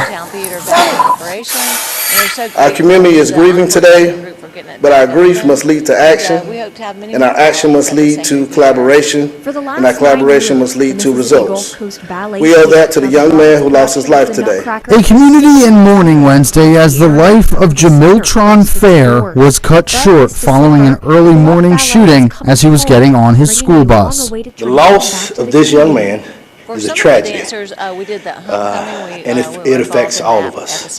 Our focus today is on supporting this family, our students, our employees, and our entire school community. Jamiltron was 17, a student at Gaffney High School, and soon to be a young father. Law enforcement says there were over a dozen other students on the bus when his life was taken. Law enforcement is leading an active and ongoing investigation. Because this is an active and ongoing investigation. School, city, and law enforcement officials addressed the public Wednesday afternoon. The Gaffney City Police Department has also increased patrol presence in the surrounding communities and near our schools, offering little clarification for what happened. We understand that community members and the media had questions. However, because this is an active investigation, we will not be answering questions or releasing additional investigative details at this time. School officials did say resources will be available for students, faculty, and members of the community who need it. Counselors, mental health counselors, mental health professionals, administrators, and other support personnel made available to our students and employees affected by this tragedy in every building.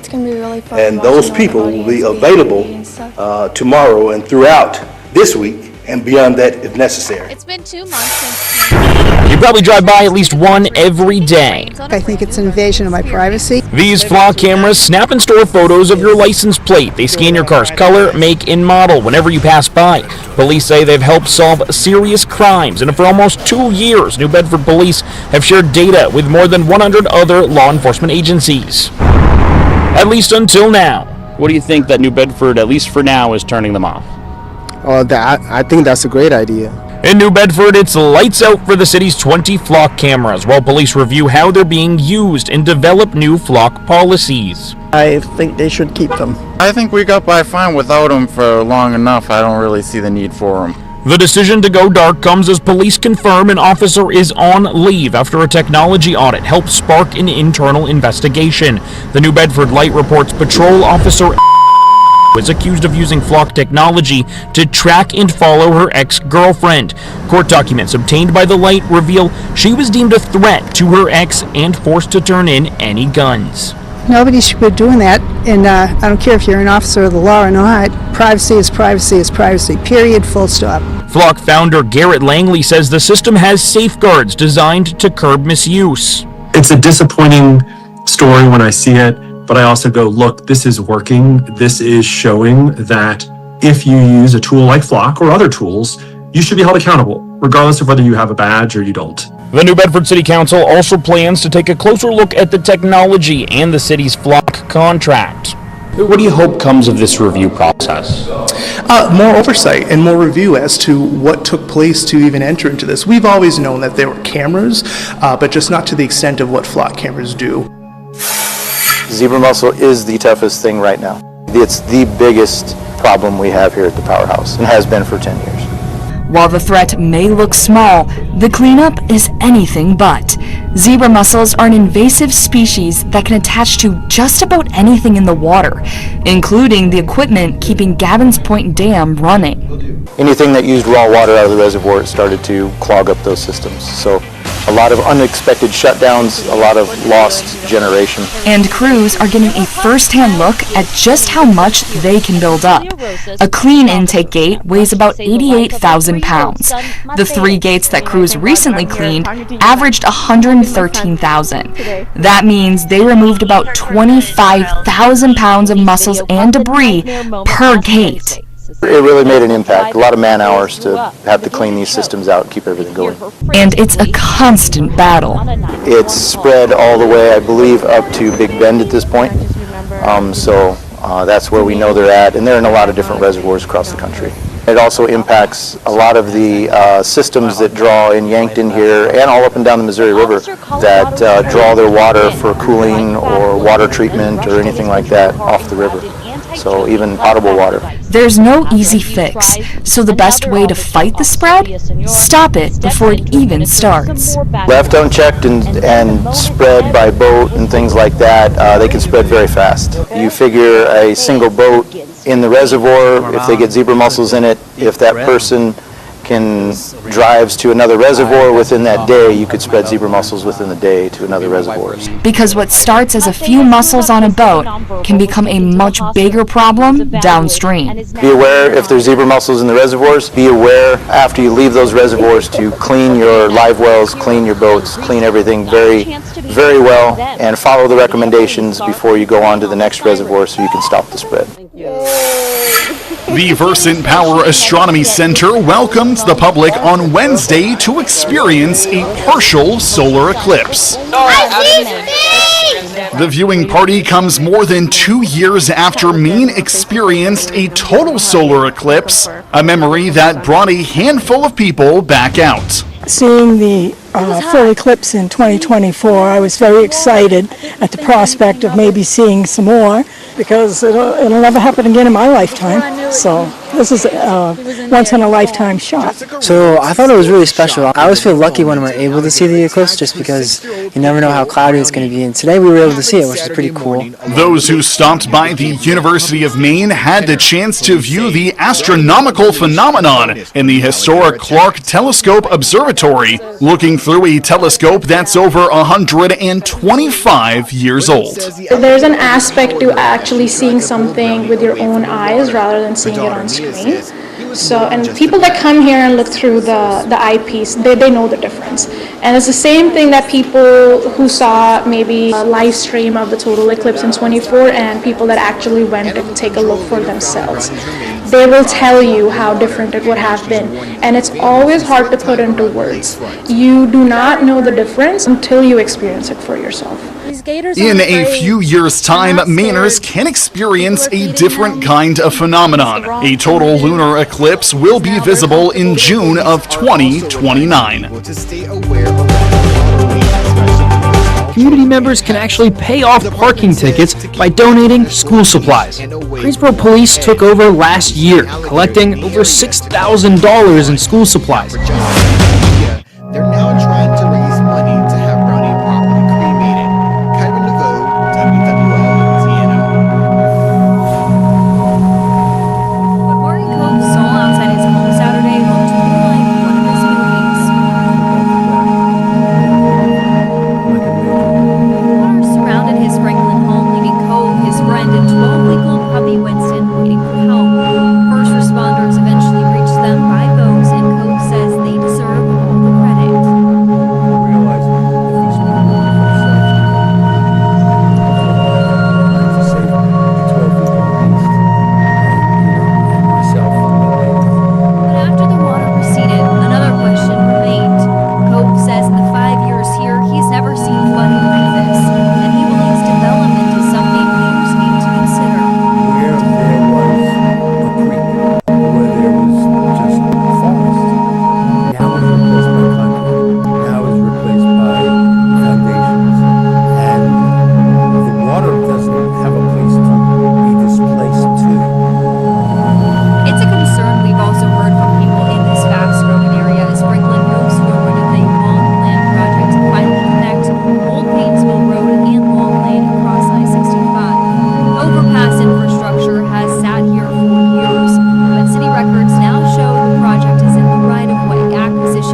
just up the Harpeth, work is already underway to replace the nearly century.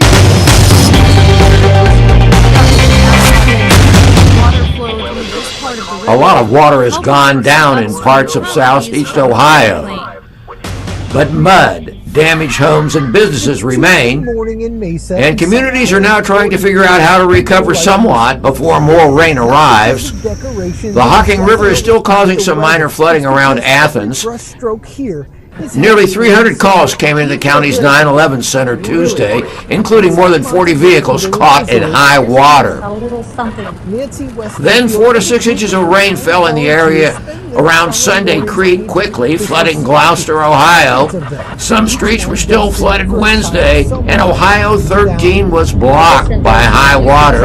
Alongside it, park and recreation areas for the town were still heavily flooded. Governor Mike DeWine declared emergencies, including Perry County, where Crooksville, a village of about 2,400, was hard hit by very heavy rain. We had water in a lot of houses, a lot of water rescues the first night. It really came up fast.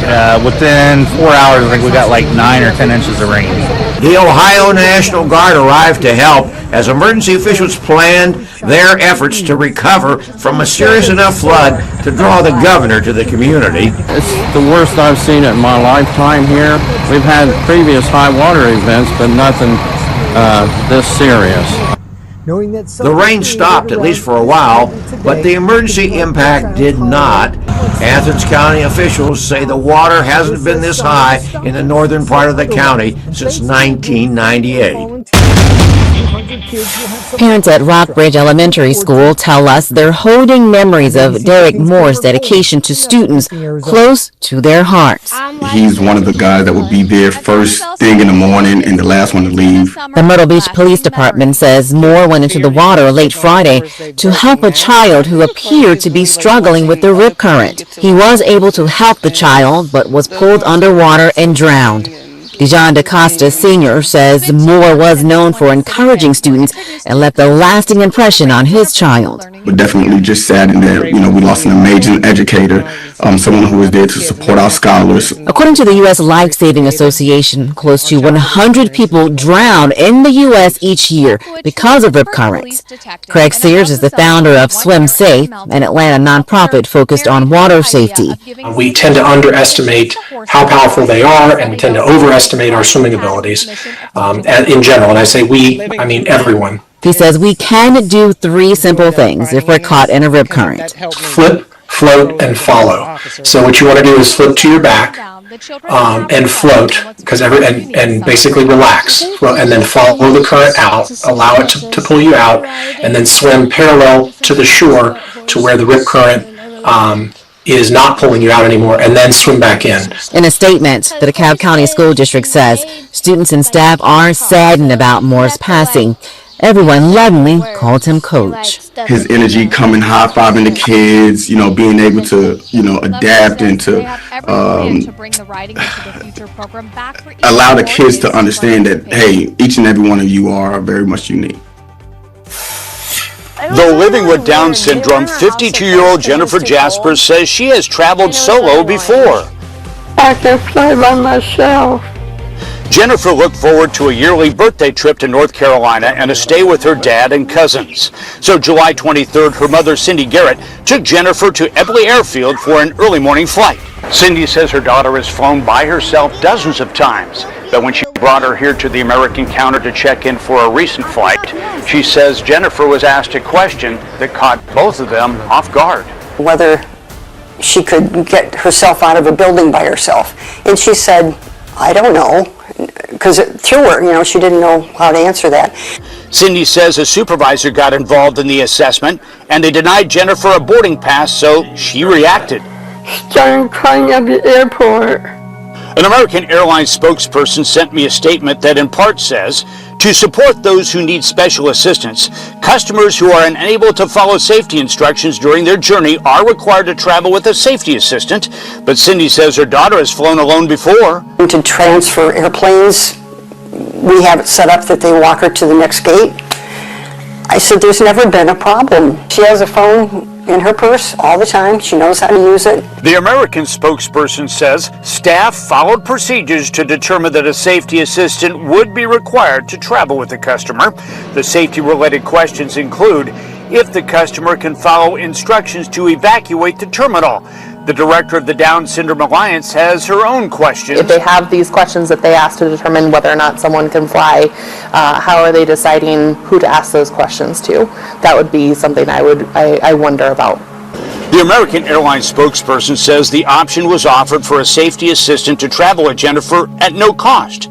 But the customer chose not to travel and the ticket was refunded. She had a first-class ticket, so she won't be able to go first class anymore. Cindy says it's taken Jennifer's father 2 weeks to plan a round-trip flight for him to come to Omaha and be a travel assistant, costing $1,800. So they'll ask American Airlines if the no-cost offer still applies. If they're the ones demanding that there needs a second person, yeah, at least one, at least half of it they should pay. The boarding denial landed hard on Jennifer. How disappointed were you? Furious. But she never unpacked, and her father will arrive soon to be her safety assistant for a trip unexpectedly delayed, but not canceled. We're going to get you out there, yes. While parking tickets are a negative for many, in Guilford County, school and law enforcement officials hope to turn it into a positive. Through long-time initiatives, community members can actually pay off parking tickets by donating school supplies. The city of Greensboro parking ticket violation is such a creative way to support teachers and students in Guilford County, and it makes a big impact. Originally a collaboration between Shift Ed and Greensboro Parking Enforcement, Greensboro Police took over last year, collecting over $6,000 in school supplies. This year, all the supplies can be found in a warehouse on Franklin Boulevard. Last year we had 2 tickets paid off in the first week, so this year we've had 7. We'll gladly take those numbers and continue to hopefully see those grow. Teachers from all over Guilford County can come here to this warehouse to get supplies completely for free, like notebooks and books for their libraries, and every other classroom essential you can think of, like pens and pencils. The average North Carolina teacher spends $1,600 of their own money every year on classroom supplies. And so the warehouse is a unique community collaboration that helps lift that burden off of teachers. It's a burden Sergeant A.D. Reed with the Greensboro Police Department knows on a personal level. My mother-in-law was a school teacher for 30 years. My wife has taught school. I'm an instructor as well for helping teach. And having the supplies for them is tremendous because there's things that the kids need. Not all kids can afford it, and this allows the teachers to bring stuff into their classrooms to help the students to learn and to facilitate that learning better. Just the thrill of being back at the Sanger Theater holds such great memories, and we're just delighted to have our hometown theater back in operation, and we're so grateful to the Encore Sanger Group for getting it back open, and we hope to have many more ballets at the Sanger Theater. For the last 9 years, the Mississippi Gulf Coast Ballet Theater has brought its production of The Nutcracker to various theaters across the area after the Sanger closed its doors. But this December, the beloved ballet is coming home, bringing a long-awaited tradition back to the community. For some of the dancers, we did that homecoming. We were involved in that at the Sanger Theater, but most of them have no clue what they're getting into, and I think that once they see the Sanger Theater and get a chance to perform there, it's going to be just a heartfelt moment for everyone, and we'll enjoy it for many years to come. Some of the young dancers taking part in this year's production say they're thrilled to experience the Nutcracker inside the beautiful Sanger Theater and to have the opportunity to share the stage with world-renowned professional dancers. When I was very little, my first Nutcracker I was able to see was this Nutcracker performed at the Sanger Theater, and I just can't wait to go perform at it too, because that's where I first saw it. It feels really great that we're bringing the power and spirit to the theater and the stage, and I think it would be pretty exciting to perform a Nutcracker ballet in that theater. The theater and the stage itself is really pretty and just so it's so breathtaking to be on stage looking out into a crowd and performing. It's really exciting. I'm also a little bit nervous because there might be a little bit more people than usual, but it's going to be really fun watching all the audience be happy and stuff. Puns are incredibly powerful and exciting, and although many people It's been 2 months since 20 city kids were introduced to the country, taking the reins on a brand new learning experience. Living through them is the joy that I'm finding in this. Professor in the Department of Bioengineering. In his lab at the Biosciences Institute known as BioX, his team harnesses the kind of moldy fungi that form on food waste and naturally break it down. By combining sophisticated bioengineering techniques, including gene editing, they're able to control how the fungi behaves, and ultimately how it reacts chemically with food in what's known as the fermentation process. Just think of turning grapes into wine with yeast, also a fungi. But here, the goal of fermentation is to transform the flavor, the texture, even the appearance of leftover food waste, creating a completely different edible dish. We go into the kitchen and we actually develop and prototype products and ask people what they think. How does it taste? How does it smell? What do you feel? And that kind of informs us in the lab of what we should discover and what we should engineer. Back in the kitchen, Bayou and fellow researcher Alessandro Massa showed us some of their edible upcycling, like soy milk waste from a local tofu producer turned into a cheese. And use up to 70% as the final material and make kind of a Parmigiano Reggiano style hard cheese. A few feet away, Massa, head of the fungal food lab, sipped a new kind of salty drink fermented from rice transformed by a specialized mold. And we send out the enzymes that is actually able to break down the structure of the rice, and then we ferment it, and we have an amazing beverage that it has been served in the Mugaritz restaurant, to Michelin-starred restaurant in San Sebastian, Spain. And from exotic drinks to grilling up soybean waste burgers, the Stanford team believes they can ultimately stretch the way we use food while creating new flavors and recipes in the process. I mean, for me, it's having an impact at scale in the food system, right? So reducing waste, if 30% of that doesn't reach the human body, that's a waste of energy. That's a threat to food security. That's what would make me happy. Potentially feeding a hungry planet.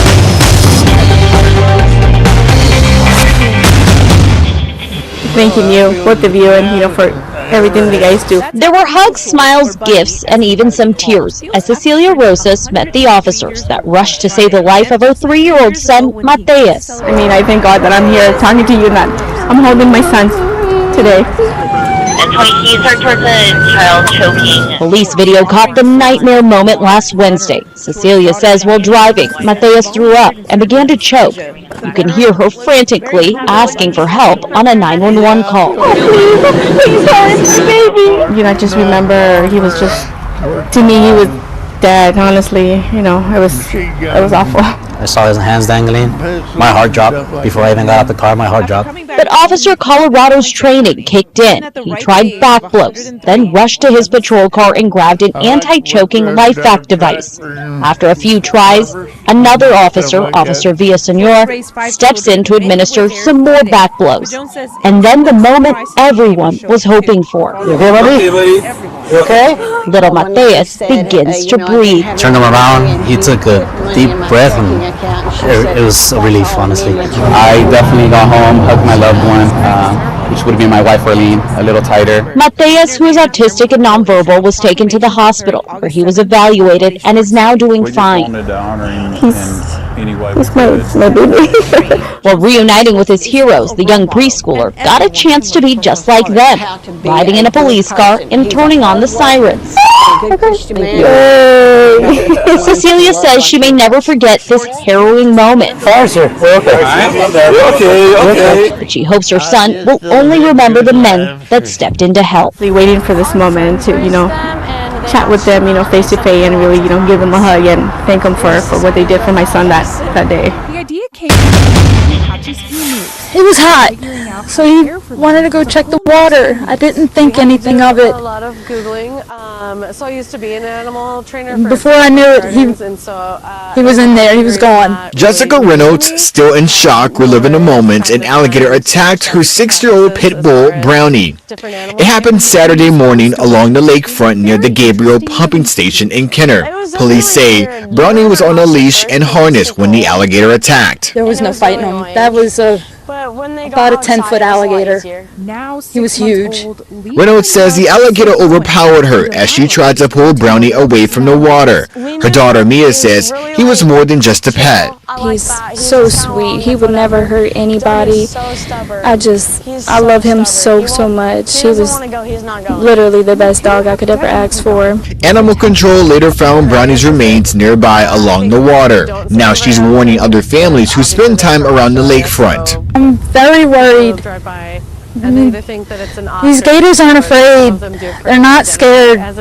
People are feeding them, and it's the wrong thing to do because now they're comfortable. Kenner police are also reminding people to stay aware around the waterways, especially when with small children and pets. The department says to keep pets on a short leash and away from the water's edge. And if you see an alligator in the area, to call 911.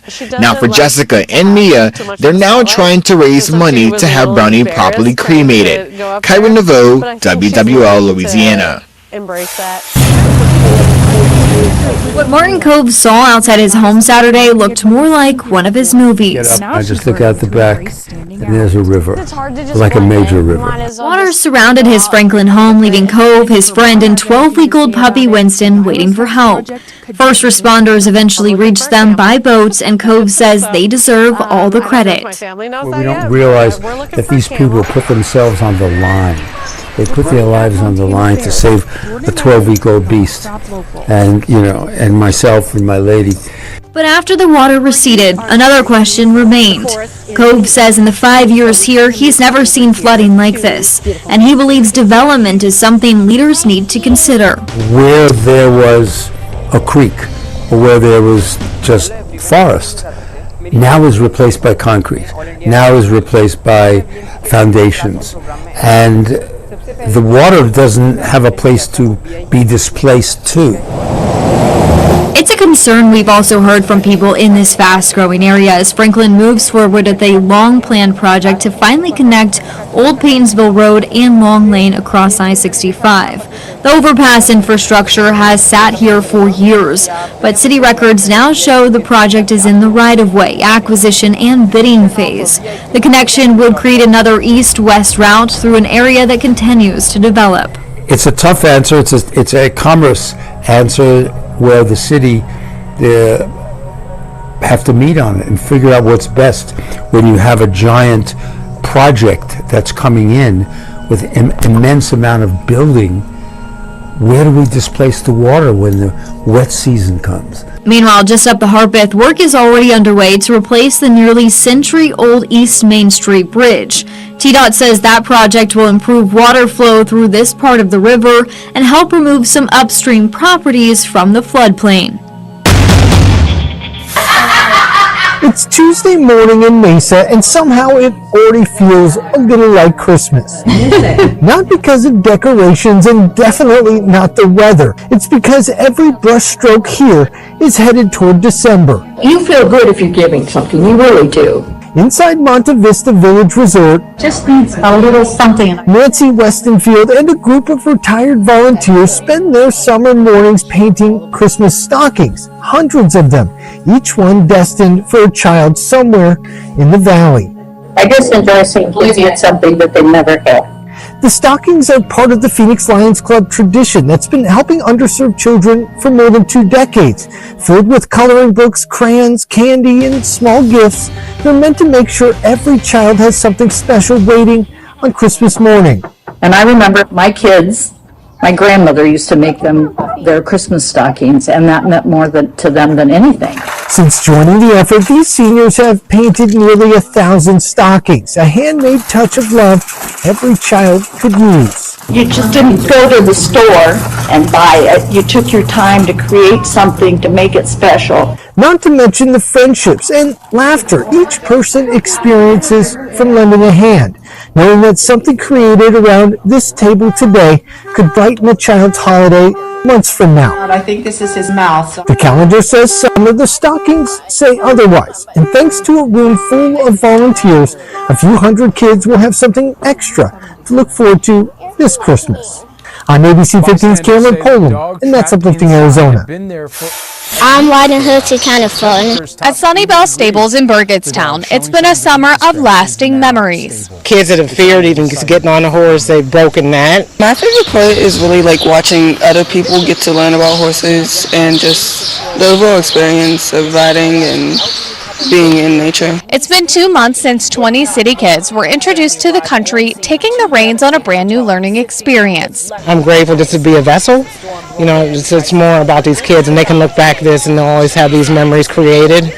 And our childhood experience is what really shapes us. Leftwich, who's a Pittsburgh police detective and about to celebrate 1 year as a mounted unit officer, married her idea of giving city children the chance to horseback ride with Sunnyvale Stables Riding Academy's mission of teaching children to ride. Living through them is the joy that I'm finding in this, and because that helped me with my growth as a mounted officer as well. As things start to wind down, the children are now reflecting on what's been one unique summer break. The favorite part is coming here is just to see the horses. I like the riding, I like learning different facts about horses, and I really like when we go outside and do awesome stuff.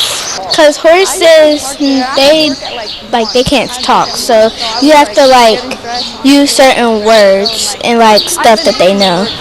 So yeah. And respect them. Leftwich says they have every plan to bring the riding into the future program back for even more kids to participate. It was definitely weird. They were in our house at first because it was too cold, and it was really annoying.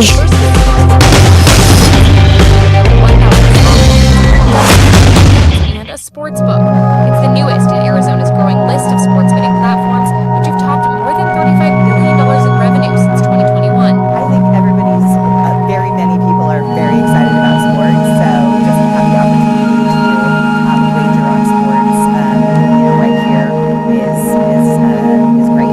According to the Arizona Department of Gaming, 84% of Arizonans have gambled in the past year, a quarter of those people having made a sports bet. At the same time, they found that 1 in 5 Arizonans fall into the category of what they call problem gamblers.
recommend using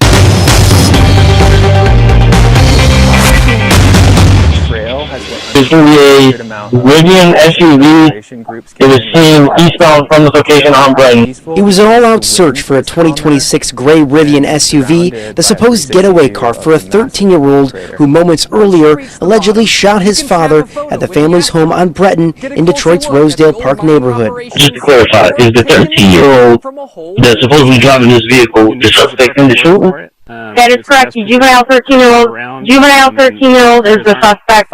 We're treating him as though he's armed and dangerous, so if anybody sees him, please don't approach him. Call 911. Police taped off the family's home where they say the 13-year-old shot his father twice in the back, allegedly because he was being disciplined. There was an instance of discipline, and he being the suspect took offense. When his father came home, he shot at him 2 times back in the back. The father's wounds are non-fatal, and police say it's unclear how the teen got the gun, but the 13-year-old took off in the family car with the family dog. Officers quickly learned he was heading southbound on the Southfield Freeway towards Lincoln Park. LPR hit and about Lincoln Park about 30 minutes ago. Yeah, we got the plate. We got that hit. We're right down in this area right now. Neighbors looking on, shocked and saddened of what happened down the road. You don't never know what's going on in anybody's household, so it's just really sad. Back in November, 16-year-old Garrett Sears climbed up this Rocky Mountain transmission tower in Fruit Heights to take in a view only few people get to see. But his family at home had no idea their lives were about to change forever. Cops came to the door and said that Garrett was hurt and we needed to leave right now. Garrett had been electrocuted by 46,000 volts and fell 60 feet from the tower. He was taken to the hospital where his family reunited with him for the last time. I felt like they really did want to bring him back for us. We just wrapped our arms around him and is evidence of a larger issue. I think a lot of times people do, they have a dream. I want to help something exotic. said our goodbyes. Jennifer Sears took her grief and turned it into action after learning that 15-year-old Scott Nye died climbing that same tower back in 2007. She then found out 4 more boys had died on similar towers in the area. I don't want to sit across from another mother who had just lost her son. We had to set out to get rid of them. We just had to. They did just that. Rocky Mountain Power installed a safer tower and are working to replace 41 more in the area. There's nothing harder than losing a child. And As for our fearless fisherman, we just, he says he wasn't scared if we of a could razor-toothed predator stop, at all. keep another child from dying on one of these towers, that was our goal. That was our mission. Not only is Garrett's memory forever etched in this mountainside. At his funeral, I didn't even realize how loved he was by his friends. It was so heartwarming to see that. Like, your son touched so many lives. But all the boys who came before him. His nickname was Sunshine, and ironically, so was Scott Nyes, and he earned that nickname in football. And we just asked that people keep spreading the sunshine. In Fruit Heights, Carolina Hassett, Fox 13 News, Utah. Stanford researcher Vayu Hilmaini may be the rare scientist who loves being in the kitchen as much as the lab. Luckily, in his case, they're just a few feet apart and linked together by the pursuit of a special ingredient that could someday help revolutionize our food system, fungi. Fungi are incredibly powerful and exciting, and although many people in this part of the world might think they're weird or poisonous or, don't have a positive impression of them, what we're excited about is what they can do for us. Vayu started out life wanting to be a chef. He's now an assistant professor in the Department of Bioengineering. In his lab at the Biosciences Institute known as BioX, his team harnesses the kind of moldy fungi that form on food waste and naturally break it down. By combining sophisticated bioengineering techniques, including gene editing, they're able to control how the fungi behaves, and ultimately, how it reacts chemically with the food in what's known as the fermentation process. Just think of turning grapes into wine with yeast, also a fungi. But here, the goal of fermentation is to transform the flavor, the texture, even the appearance of leftover food waste, creating a completely different edible dish. We go into the kitchen and we actually develop and prototype products and ask people what they think. How does it taste? How does it smell? What do you feel? And that kind of informs us then in the lab of what we should discover and what we should engineer. Back in the kitchen, Vayu and fellow researcher Alessandra Massa showed us some of their edible upcycling, like soy milk waste from a local tofu producer turned into a cheese. And use up to 70% as the final material and make kind of a Parmigiano Reggiano style hard cheese. A few feet away, Massa, head of the fungal food lab, sipped a new kind of sake drink, fermented from rice transformed by a specialized mold. And we found out the enzymes that is actually able to break down the structure of the rice, and then we ferment it, and we have an amazing beverage that it has been served in the Muralitz restaurant, 2 Michelin-starred restaurant in San Sebastian, Spain. And from exotic drinks to grilling up soybean waste burgers, the Stanford team believes they can ultimately stretch the way we use food while creating new flavors and recipes in the process. I mean, for me, it's having an impact at scale in the food system, right? So reducing waste. If 30% of that doesn't reach the human body, that's a waste of energy. That's a threat to food security. That's what would make me happy. Potentially feeding a hungry planet with food that would otherwise go to waste. Well, I feel good now as I ever have. That's how Hugo Shorts, or Buddy, as he'd rather be called, feels after turning 103 years old on Friday. And just like 3 years ago when he got to celebrate his 100th birthday, this year he got another celebration. But this one had a couple surprises with it. An American Legion member organized several recognitions for Shorts, honoring his service as a World War II veteran. Shorts' daughter, Diane Jones, said he volunteered and served in East Asia, but the veteran was very humble about his time in the war. Yeah, I feel like I'm did my part. As an armor, I worked on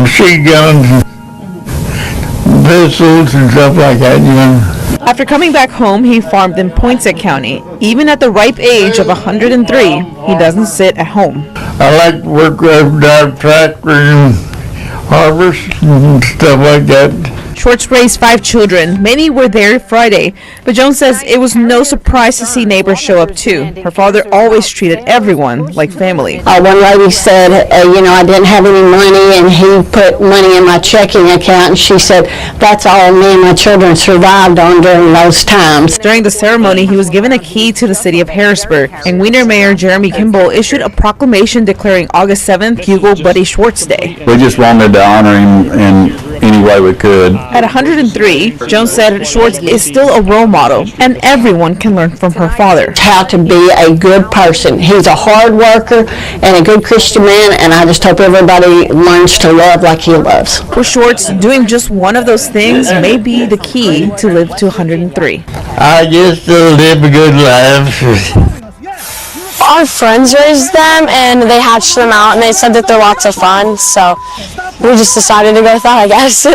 The idea came from a friend who hatches emus, but figuring out how to care for them was a whole new experience. We had to do a lot of Googling. So I used to be an animal trainer for SeaWorld Busch Gardens, and so animal husbandry is not really new to me. Nor is trying to find best practices as far as different animals. And when the emus first arrived, they had a very interesting living situation. It was definitely weird. They were in our house at first because it was too cold, and it was really annoying. But when they got outside, it was a lot easier. Now 6 months old, Limu and Doug are still growing, and Delilah is getting to know their personalities. Limu is really chill. I like that. He's just kind of along with whatever. Doug is so stubborn. He's so stubborn. If he doesn't want to go, he's not going. And the two have definitely gotten people's attention. People are very interested. I think you don't see them very often. Obviously, they're from Australia, so people will drive by and they either think that it's an ostrich, or some of them do correctly identify it as an emu. But for Delilah, this project has also meant learning lessons beyond animal care. It just means getting to know different animals, getting to know different people, and public speaking clearly, and it helps you with a lot of life lessons when you're older.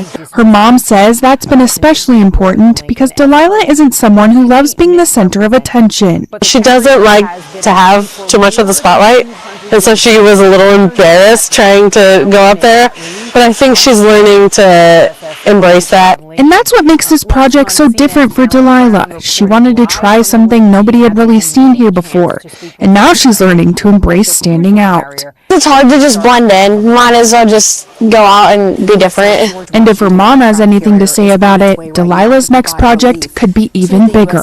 I'm looking for a camel. So I don't know if my family knows that yet, but we're looking for a camel. Reporting at Montana Fair, Jordan Redmond, Nonstop Local. This is the plan and works, but of course it comes at a time of heightened scrutiny. Corgis are the fairy seeds of the forest in England, and so we kind of moved that over here to beautiful Maine. Where are the corgis? Right here. Washington would arrive, and part of the reason why is operational security.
Actually, this does happen on deployments. It has happened historically. For other reasons. It has been because of mental health issues. It has also been into the water. But let me just quickly wrap with this statement from the Navy.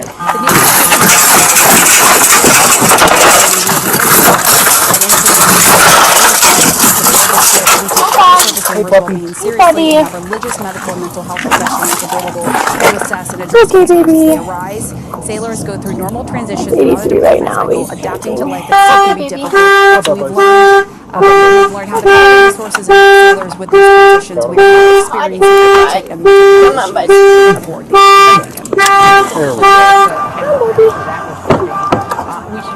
air conditioning. Bystanders say the dog trapped inside had been there for at least 4 hours as temperatures topped 80 degrees. The dog, showing signs of heat distress, is now stable. Its owner was cited for animal cruelty. The victim in the explosion has been identified as 86-year-old Leona Rice. Neighbors tell us an elderly couple lived there for at least 3 decades, if not more. Family arrived on scene, too devastated to talk, sifting through what's left of the house. As the storms rolled in, Rice's husband went to a doctor's appointment and she decided to stay home. When he returned, his home was reduced to rubble. Tragedy, really. I mean, seeing that a house down the block blew up and just the destruction everywhere is terrible. Damon Lord lives right down the block from the couple. The destruction he's talking about covers his block, his house, and his daughter's car. Her car stalled as she was pulling out of the driveway. Shortly after, a massive tree branch fell on it. She decided to come back in the house when the storm got bad. Right when she reached the door, the tree fell. So she was very lucky, very lucky. God was in her hands. And just a few houses down, a similar situation. A massive tree fell on Posey Jacobs' car. I usually park there. I had work at like 1. So I was like getting dressed, honestly, like getting ready to go. And like I've been needing to work, so I was like kind of sad. In roughly 3 months, Tucson's glimmering copper dome is opening its doors to the public. And it's going to be so great for Tucson because it's just so accessible. It's a beautiful, as you can see, property. It's going to be amazing. Casino del Sol Vahitaten is the first casino within Tucson city limits and will include nearly 1,000 slot machines, dozens of table games, and a sports book. It's the newest in Arizona's growing list of sports betting platforms, which have topped more than $35 billion in revenue since 2021. I think very many people are very excited about sports, so just to have the opportunity to wager on sports, right here is great. According to the Arizona Department of Gaming, 84% of Arizonans have gambled in the past year, a quarter of those people having made a sports bet. At the same time, they found that 1 in 5 Arizonans fall into the category of what they call problem gamblers. With the launch of sports betting in 2021, just like it in pretty much all other states that have legal sports betting, we have seen an increase. Department of Gaming Director Jackie Johnson says the popularity of sports betting online has made it harder to regulate. However, she says tribal casinos like Casino del Sol are highly regulated and have to follow both state and tribal gaming rules. We have a full team, right, that is consistently in communication with them, with our operators. Like I said, whether it's them submitting wagers for approval or making changes to their platforms, all of that has to go through our compliance team. That oversight includes audits, machine inspections, and site visits to ensure that sports books are in compliance. Johnson says those rules are intended to protect consumers, which is also why people can self-ban from tribal gaming operations. I don't think there's many people that have had the experience of hiking into a meteor crater. It's kind of a rare experience. Yeah, this is a super special bucket list item for many. It's about 550 feet deep, a mile across, and about 2.5 miles around. 50,000 years ago, a meteor made impact with the Earth here between Flagstaff and Winslow.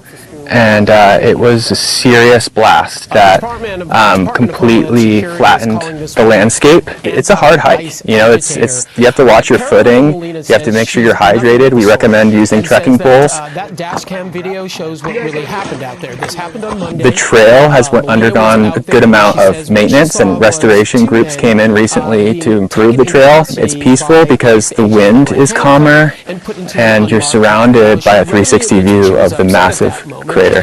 Once you reach the bottom, you can snap a photo with the astronaut, get a closer look at the old mining operations, or take in the crater from a whole new perspective. Unique is the perfect word for it. It's the best preserved crater around, and most craters aren't 5 miles off the 40. It's a pretty select group of people that have been able to do this so far. You see it from above and it looks massive, and then once you start hiking down and you get to the bottom and you get to look back up, you're like, wow, that's a really different perspective. When you get to go on these specialty hikes down to the bottom or around the whole rim of the crater, you really get to get immersed in the history. You get to walk the trail that the astronauts walked when they came out here and trained. You get to come down and see the mining operations when they were looking for bigger pieces of the meteorite. People have been dreaming of it for years, and now that we finally offer it, we're getting a good response of people that want to come out and fulfill one of their lifelong dreams of coming to the bottom of the crater. Guided hikes to the bottom are offered Saturday mornings at 8:30 a.m., weather permitting. Visitors can also hike along the rim and experience a landscape that feels like another planet. In Winslow, I'm ABC 15's Zach Perry, and that's absolutely Arizona. When 8-year-old Seamus Coffey started reeling in his catch on Saturday morning during one of his regular fishing trips with his dad at Ridley Park Lake, he knew he'd hooked something big. I'm reeling it in, and I think there's a bass. I was like, slow down, dude, you might lose it. This looks like something we haven't caught before. But he and Dad Michael never expected this to be on the other end of the line. I was like, oh, it's like a bluegill, I don't know what this is. And he said, it's a piranha. How'd you know it was a piranha? Because I watch YouTube. Our biologists have confirmed that this is some species of piranha. While the surprise catch gave the father-son fishing duo one heck of a story, Mike Parker with the Pennsylvania Fish and Boat Commission says how the piranha ended up there to begin with is evidence of a larger issue. I think a lot of times people do, they have a dream. I want to own an exotic fish or a snake or an alligator, and it's cute when it's small, but maybe they can't afford that or house it anymore, and they decide maybe this is someone else's problem. Parker says the tropical fish, native to South America, wouldn't have survived in Pennsylvania waters for very long. So we ended up getting rid of it humanely. That was the right move, according to Parker. It was dangerous to the public and could have been disruptive to the ecosystem. Even if the law says that you're allowed to own an exotic pet, whether that be a fish or a reptile, you're not allowed to introduce that species into the wilds of Pennsylvania. So that is unlawful. You can be fined, prosecuted. As for our fearless fisherman Seamus, he says he wasn't scared of the razor-toothed predator at all, and his #1 hobby remains unchanged. Surfing is my favorite thing. We've had some crazy fishing experiences, but that's definitely #1. Within the forests of Ellsworth, local fairy ecosystems have been protected by stubby-legged sprites. 13 of them to be exact. We have Pebbles, Raggy, Lizzie, Blossom, Slipper, Bogey, Annika, Willow's right there, Greenie, Lucy, Poppy, and Fruity Pebbles. They also include... These small but sturdy forest shepherds are courtesy of Jennifer White's newly relocated business, Corgi Bliss. Corgi Bliss started about 15 years ago when my son Ryan wanted to get a Corgi. I was already breeding German Shepherds for years, so I decided to play around with Little Dog and have some puppies. And I was running a hiking business already at my horse farm, so Corgis started going hiking about 9 years ago. Where are the Corgis? Right here. We hike, we look for fairy houses, and the Corgis and the fairies have a relationship. So Corgis are the fairy steeds of the forest in England, and so we kind of moved that over here to beautiful Maine. See this little mark on her back and on her back right here? See the mark? That's where the fairy saddles go. I'm here with my husband and my daughter, Remy, who's 2 and almost a half. We come from Chicago. I have a kid. Remy loved it. I have like all of these trinkets in my pocket. Whoa, what is this? Okay, you want to open it? I mean, you could do the hikes, which we did. You could go on a boat, which we did. But I think these special experiences make vacation really unique, and it was really fun for all of us. In Ellsworth, I'm Grace Bradley with WABI News. oh, little belly. Oh, he's so cute.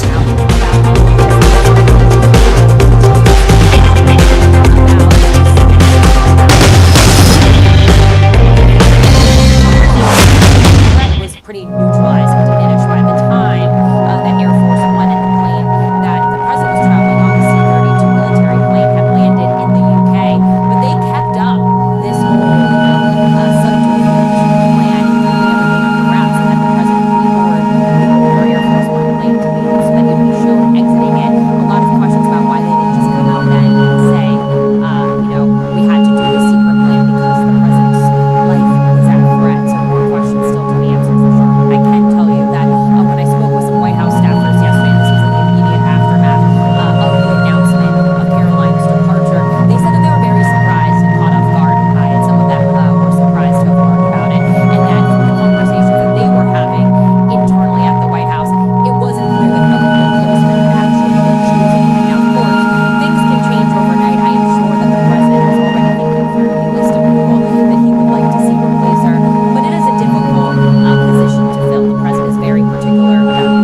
Tonight, carrier concerns. Lawmakers demanding answers about sailors pushed to the limit on the USS Abraham Lincoln as reports emerge of a sailor going overboard during a record-long deployment for the Iran war.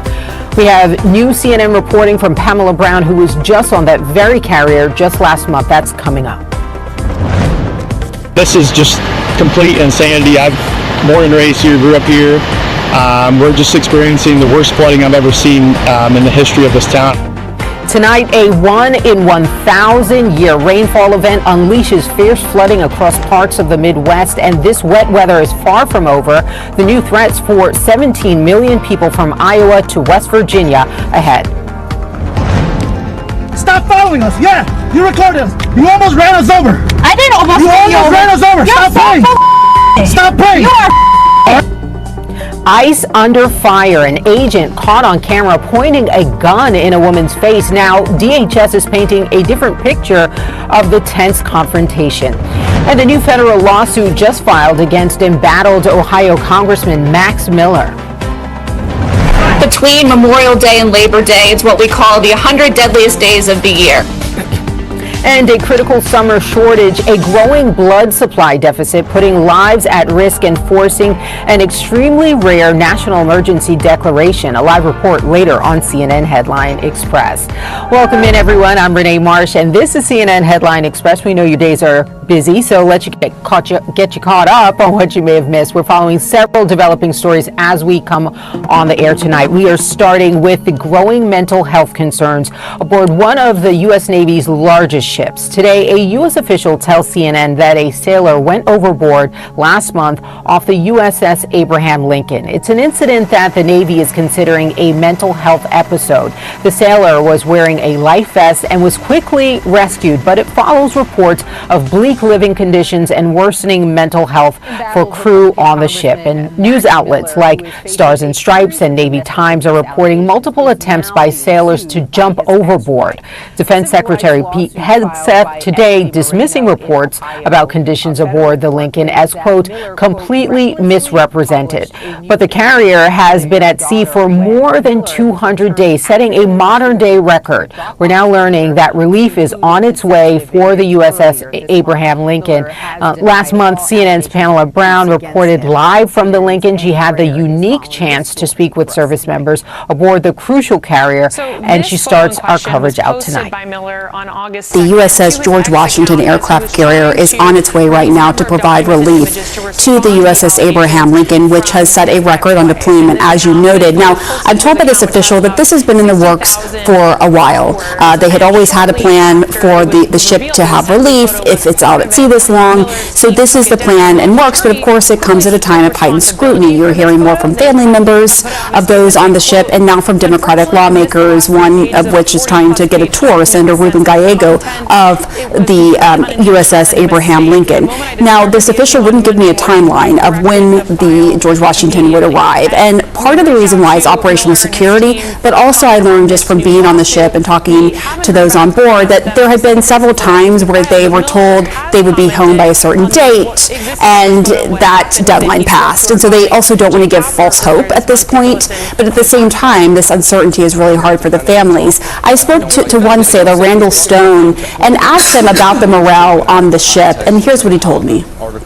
So it's hard, it's hard in your mental state, being out to sea for 8 months without being on dry land. It takes a toll on you.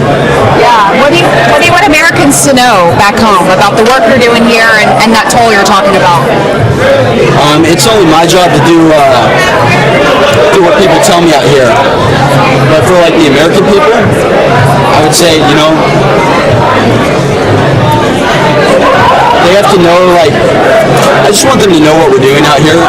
So that was an enlisted sailor. I spent some time with them there at that ice cream social. I also spoke to officers, including Lieutenant Colonel Capstaff, and he told me he hasn't even met his daughter. I think it's really, really hard, for them physically and mentally as well. They do have outlets like gyms. They do have Wi-Fi, which is a change from past deployments, I'm told, and that has been a big booster.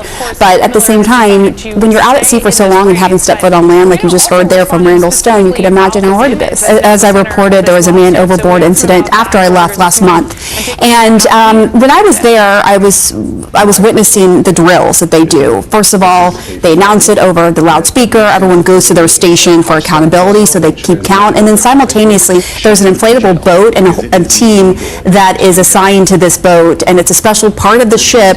And what they would do is lower that boat into the water. They would have their life jackets on to look for the person who went overboard. They also have helicopters. I'm told that's actually the primary way that they're able to find a sailor who has gone overboard. And I also want to note, I'm told that we don't know the circumstances of what happened last month. Unfortunately, this does happen on deployments. It has happened historically for different reasons. It has been because of mental health issues. It has also been because someone was blown into the water. But let me just quickly wrap with this statement from the Navy. The Navy is pushing back that there is a mental health crisis aboard the ship, saying we have not observed an increase in suicidal ideations or attempts aboard the ship. We take every service member's well-being seriously and have religious, medical, and mental health professionals available to assess and address concerns as they arise. Sailors go through normal transitions throughout a deployment cycle. Adapting to life at sea can be difficult, so we've learned how to provide resources and help sailors with these transitions. We are not experiencing an uptick in mental health issues aboard the Abraham Lincoln. Well, our thanks to Pamela Brown for that reporting. We should note help is available if you or someone you know is struggling with suicidal thoughts or mental health matters. You can call or